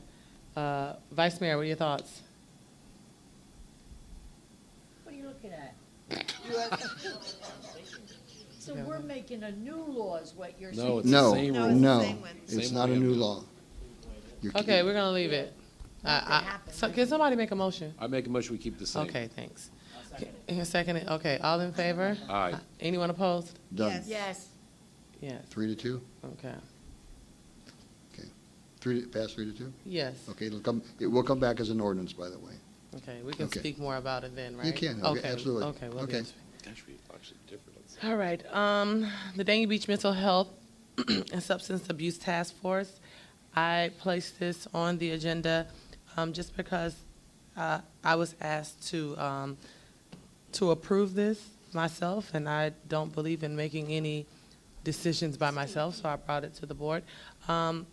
It is, I'll read to you a portion of the email. It says, I spoke with everyone about what building and executing a mental health and substance abuse task force would entail, building a board of directors, structuring an essential plan of action, having monthly meetings, joining all the various department liaisons that will lead each department in what their expected ongoing roles would be.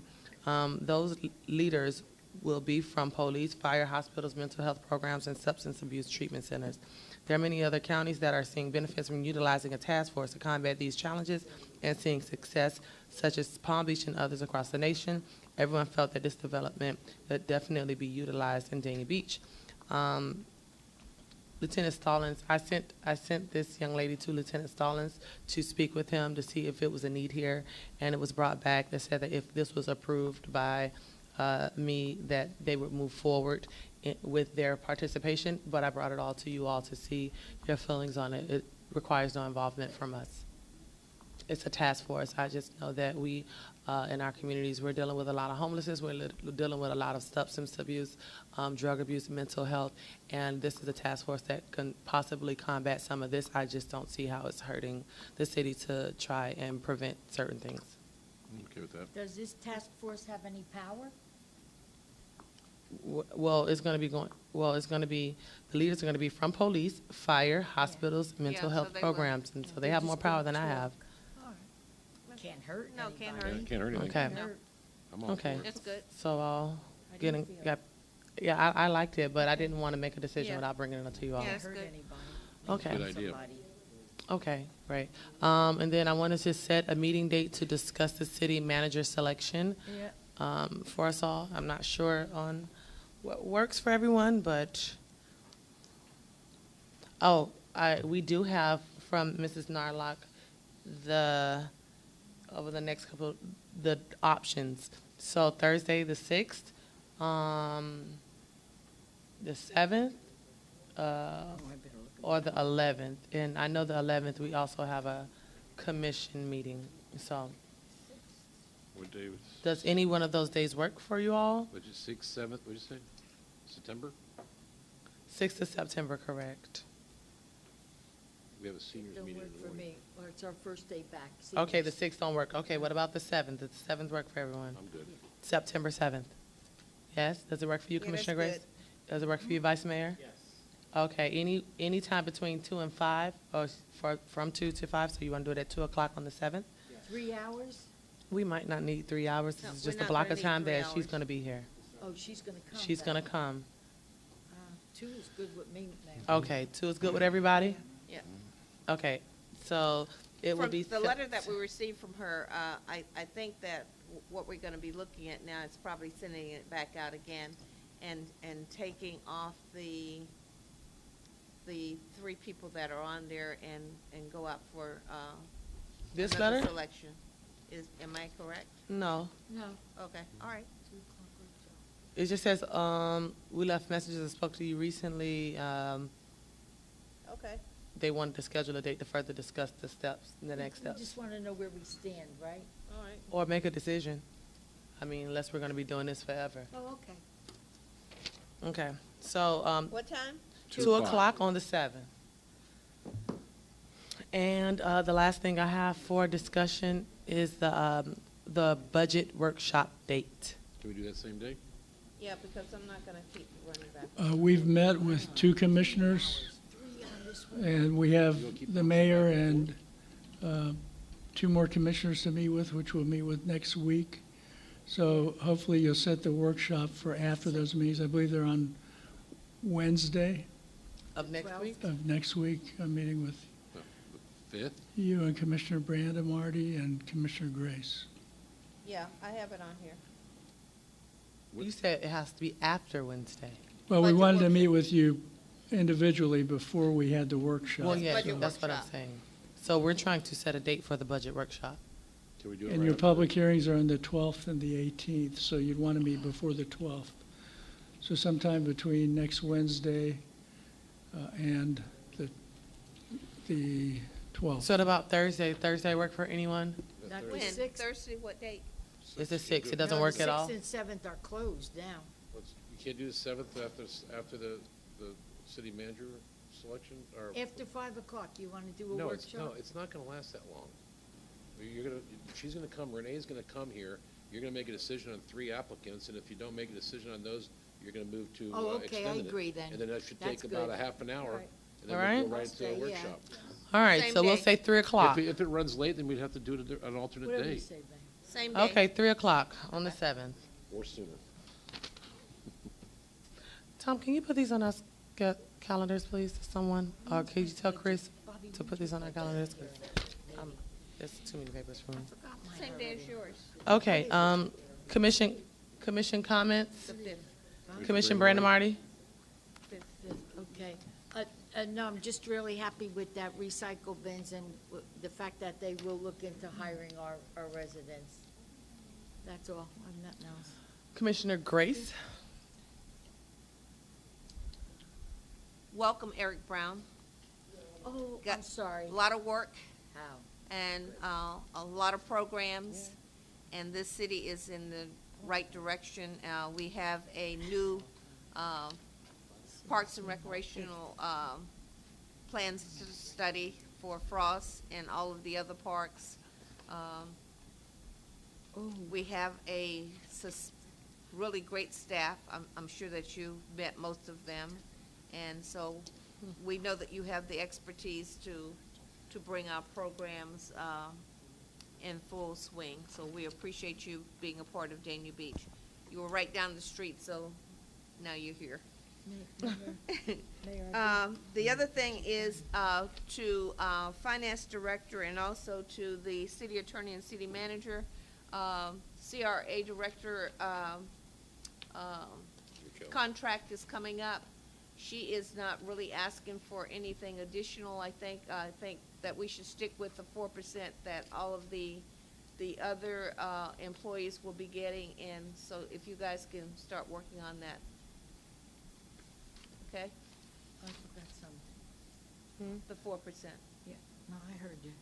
Yeah. All right, wait for Only. the new commission. You what?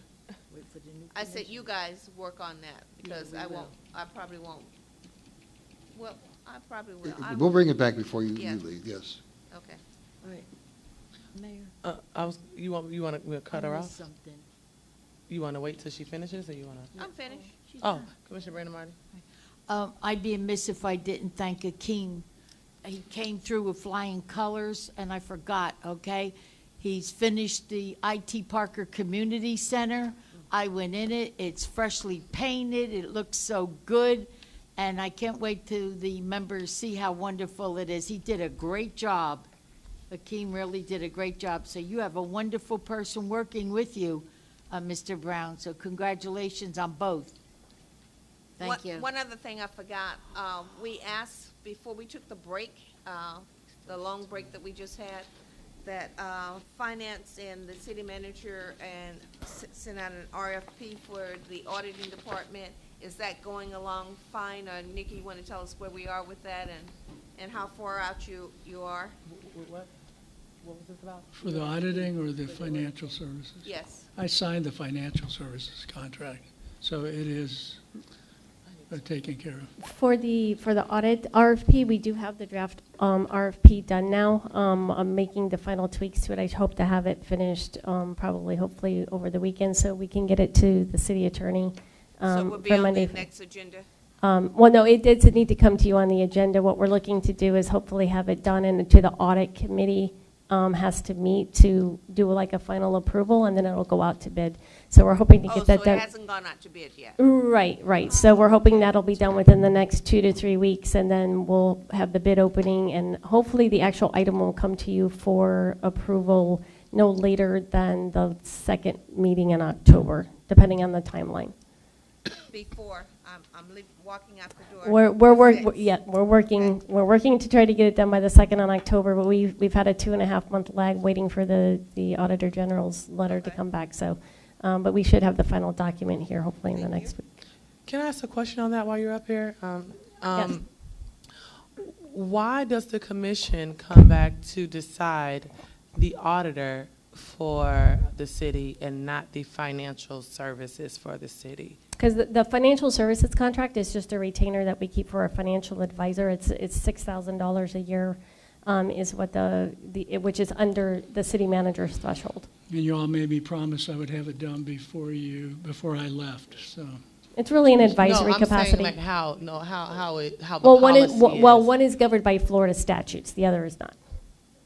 Okay. The auditor has to come to the commission by Florida statutes. Can the other one regardless come of the to amount. the commission as well? Well, under our normal city ordinances, anything under $25,000 goes to the city I manager. think the retainer was what, $6,000? It's $6,000 a year. $6,000. It's $1,500 a quarter. Okay, so that doesn't answer my question. So it cannot come to the city commission, is what you're saying? It's not required to at this point, no. No, I'm not. No, typically. I'm not asking if Typ- it's typically it would required. not. It does not It's come not to the re- no. commission. Does Can not. we The change commission can that? certainly Let do me ask a anything different they question. like. Can we change that? It's up to you. I mean, If the commission wants to. Commission wants it, despite change the it. 25,000, it can ask for that, sure. Sure.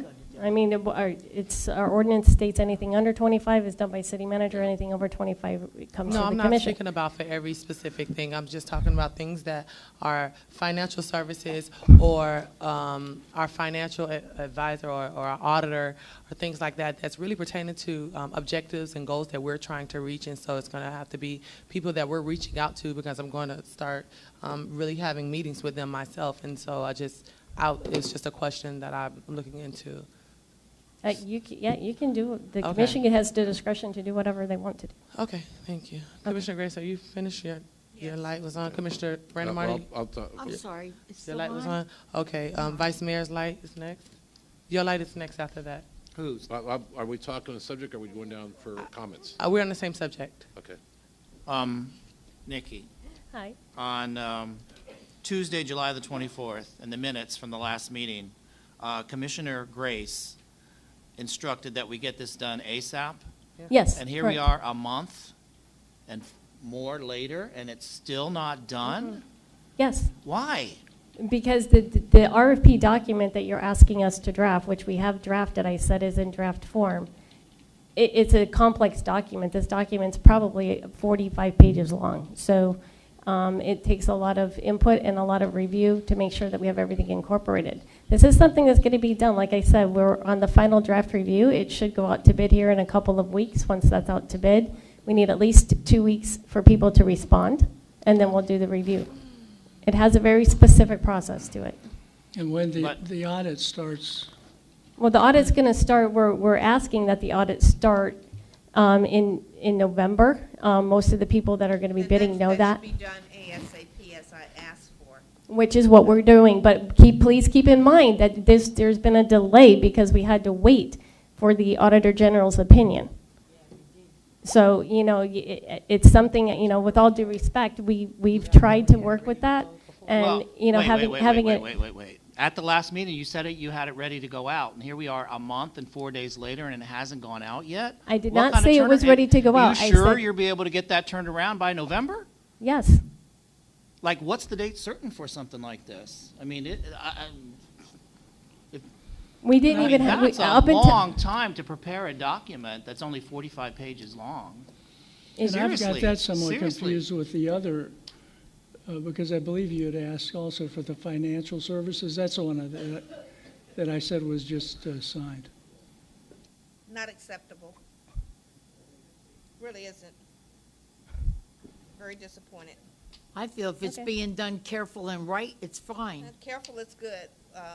Timely is not. It's not. Are you finished? Yeah. Commissioner Salvino, My turn? if you want. Yep. I just wanted to say that I had a good time at the League of Cities with all of my colleagues there. I feel like we've learned a lot. We spent 4 days at the Diplomat, off and on, to learn a lot about home rule, which is signs I brought back from there, and a variety of things. And I want to welcome Eric Brown. Eric and I have a history from my bike shop in Hollywood. He would come in here quite often for many, many years, and always did a great job in Hollywood, and we're glad to have you here. That's all I have to say, Mayor. I forgot, we were Vice Vice Mayor.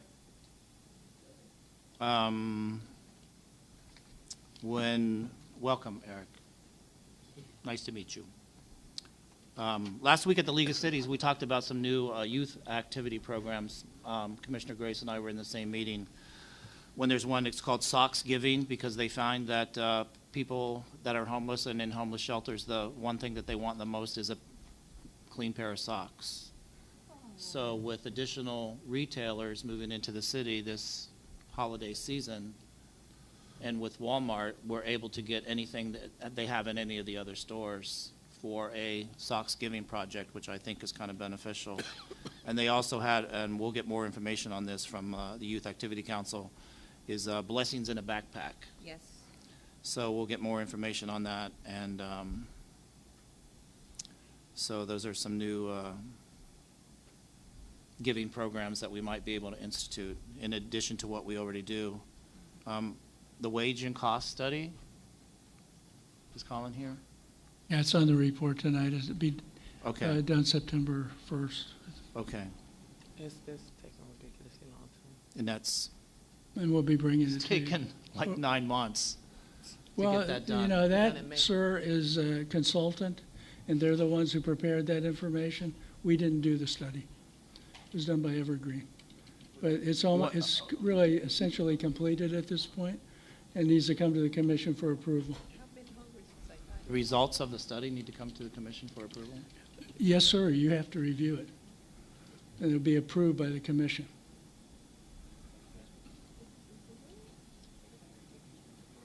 That's it.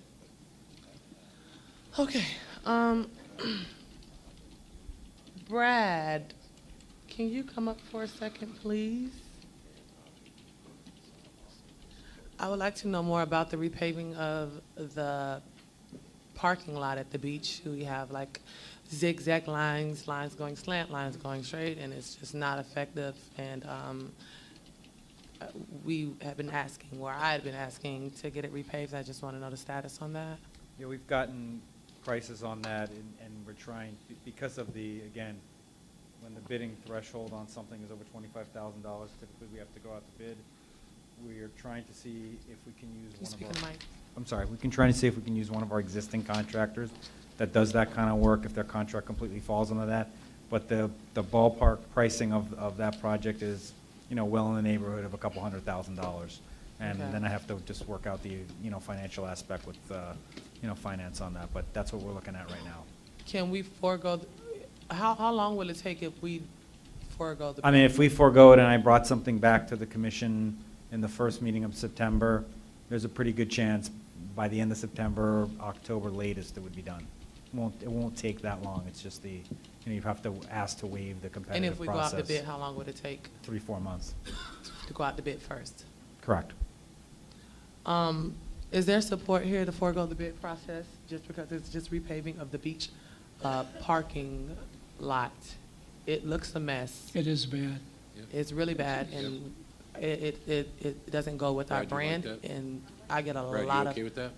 It's not about how Yeah, I much mean, you can save. I'll bring something back to the commission in, at the first meeting in September, but it's in, I think it's in the ballpark of a couple $100,000. It's gonna get done one way or another, it's how timely it can get done. I'm all for it. Do you want Yeah. another 5 months of our beach looking like that, or do you want another, you know?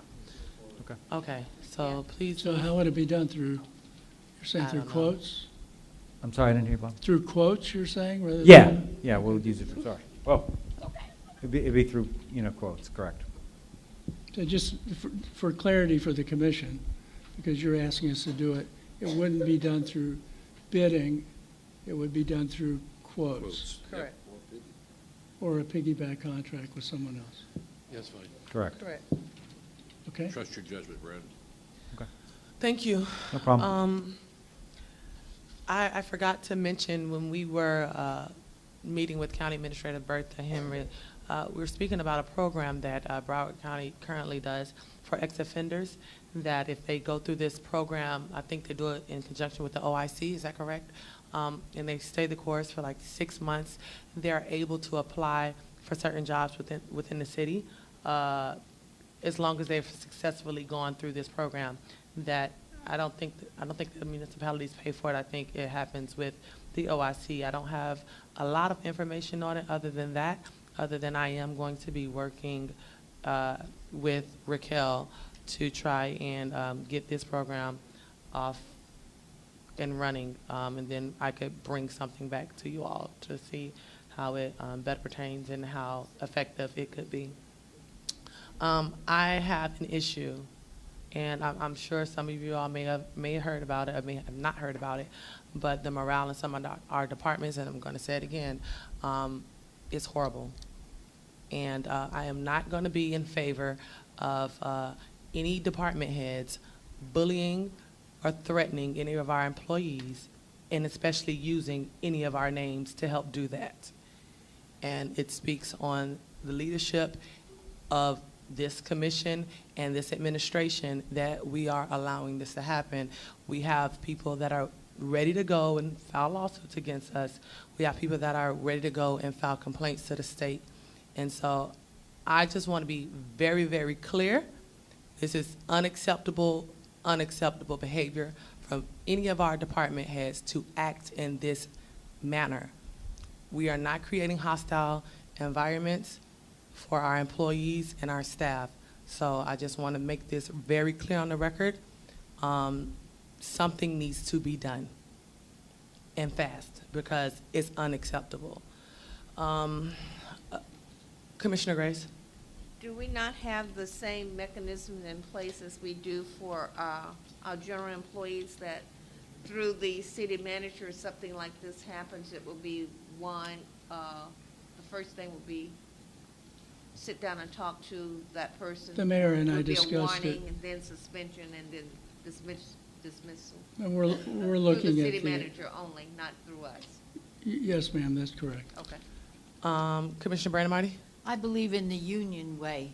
Instead of opening your mouth and complain, put it in writing, and then I'd follow through. But just to have somebody mad at somebody because they don't like them and they're able to get a few others to agree with them, no. Let them put their mouth where their money is, put it in writing, then bring it to us. That's the way a union works, and that's the way it works with our regular employees here. Yeah, And this it wasn't- shouldn't be any difference between the regular employees and the department heads. I agree. Tell the person, put it in writing. I want to read it. Well, that's fine. We prevented them from filing something against the state. And this wasn't something that a single employee came and told me. This was something that happened, and it was loud enough for a lot of employees to hear. So this wasn't something just calling to complain. And this wasn't something that was against an employee. This is against someone who works for Broward County who's protected by the statute. So we all need to be careful before some of us are sitting in jail. And that's what I'm saying. If this was a regular employee that this had happened to, that regular employee would have been fired a long time ago. I just don't want to make special exceptions on how we are disciplining our regular employee or our department heads. We have to have a level of excellence in our entire city. And if you don't want to maintain that level of excellence here, you all need to find somewhere else to work, because we want all of our people that are working here to be comfortable in a working environment. And that's all I have. And I want to congratulate Andrew Gillum on winning the Democratic primary candidate won? for governor. Look at that, David and Goliath. Wow. And Jim, did you win yet? It's not over yet. And Jim Silvernell is in a really close race right now. And so that just tells you what hard work can do. Chicky knows all about that. Yeah, they go runoff, though. It ain't fun to be that close. Jimmy would run off. Appointments. I don't have anything. Me either. Do we have to make a motion for that? Well, you got somebody needs, the pension board. At some point in time, we're going to have to fill this. It's been like how long has it been, 2 years? It's been since I've been elected. This was a resignation a couple months ago. This is this Yeah. has been on our thing. And you should have all received a Somebody board said member they interest wanted form. it, and Yeah, for a fellow named Andrew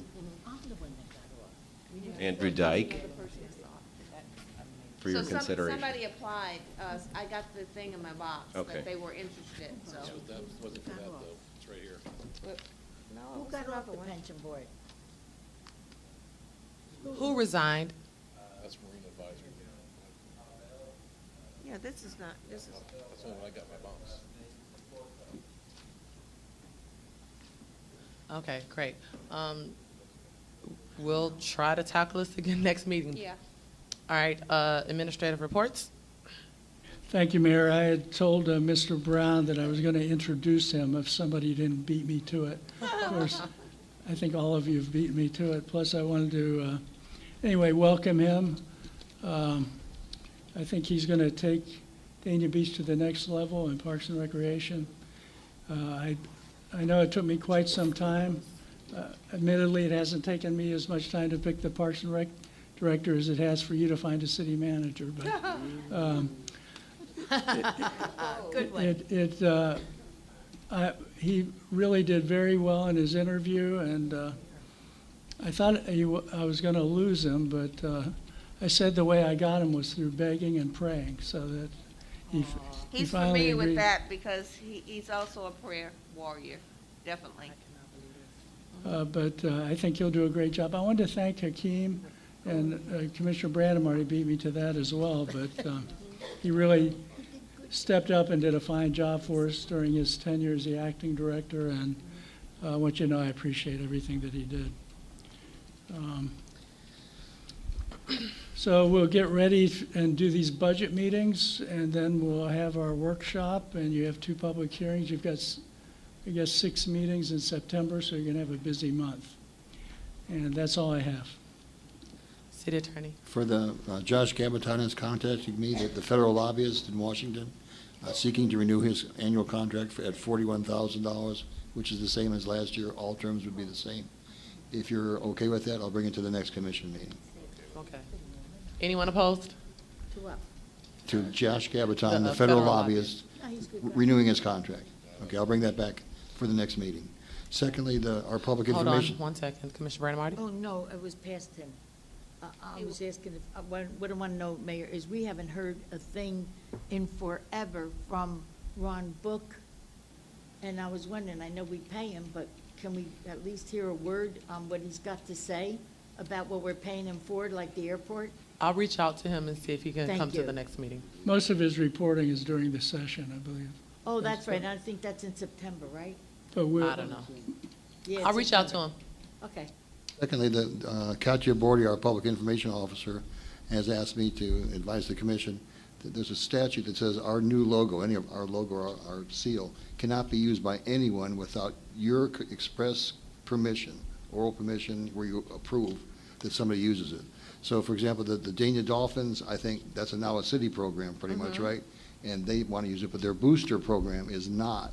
So anybody that's involved with the We have booster, the you'd have to booster- give them permission tonight, you can do it by motion, to use the city seal if you want to do that. I The can't put 'em on seal? my The- sneakers. We don't need the seal. The boo- seal and the the logo are booster- two completely different things. Either one, either one. Oh, either one? Either one. They have a brand, so the Dane Beach Dolphins has its own logo. Its own so I logo, so don't- it's not. Correct. Okay. So I won't be able to put those on my new sneakers? The Dolphins you can, but you're sitting on a cowboy The new pillow. logo. Oh. And otherwise, she also reports that a number of city employees have their different blogs and things are using the city logo or seal, and they're not allowed to do that, and I'll have to give them a memorandum. They can't, unless you give them permission, I don't think you're going to give that to regular employees to do privately. So who's using it? I don't know who the people are, she just said Because I know a number. she reached out to me and asked me if Joe knew about the Booster Club's Facebook.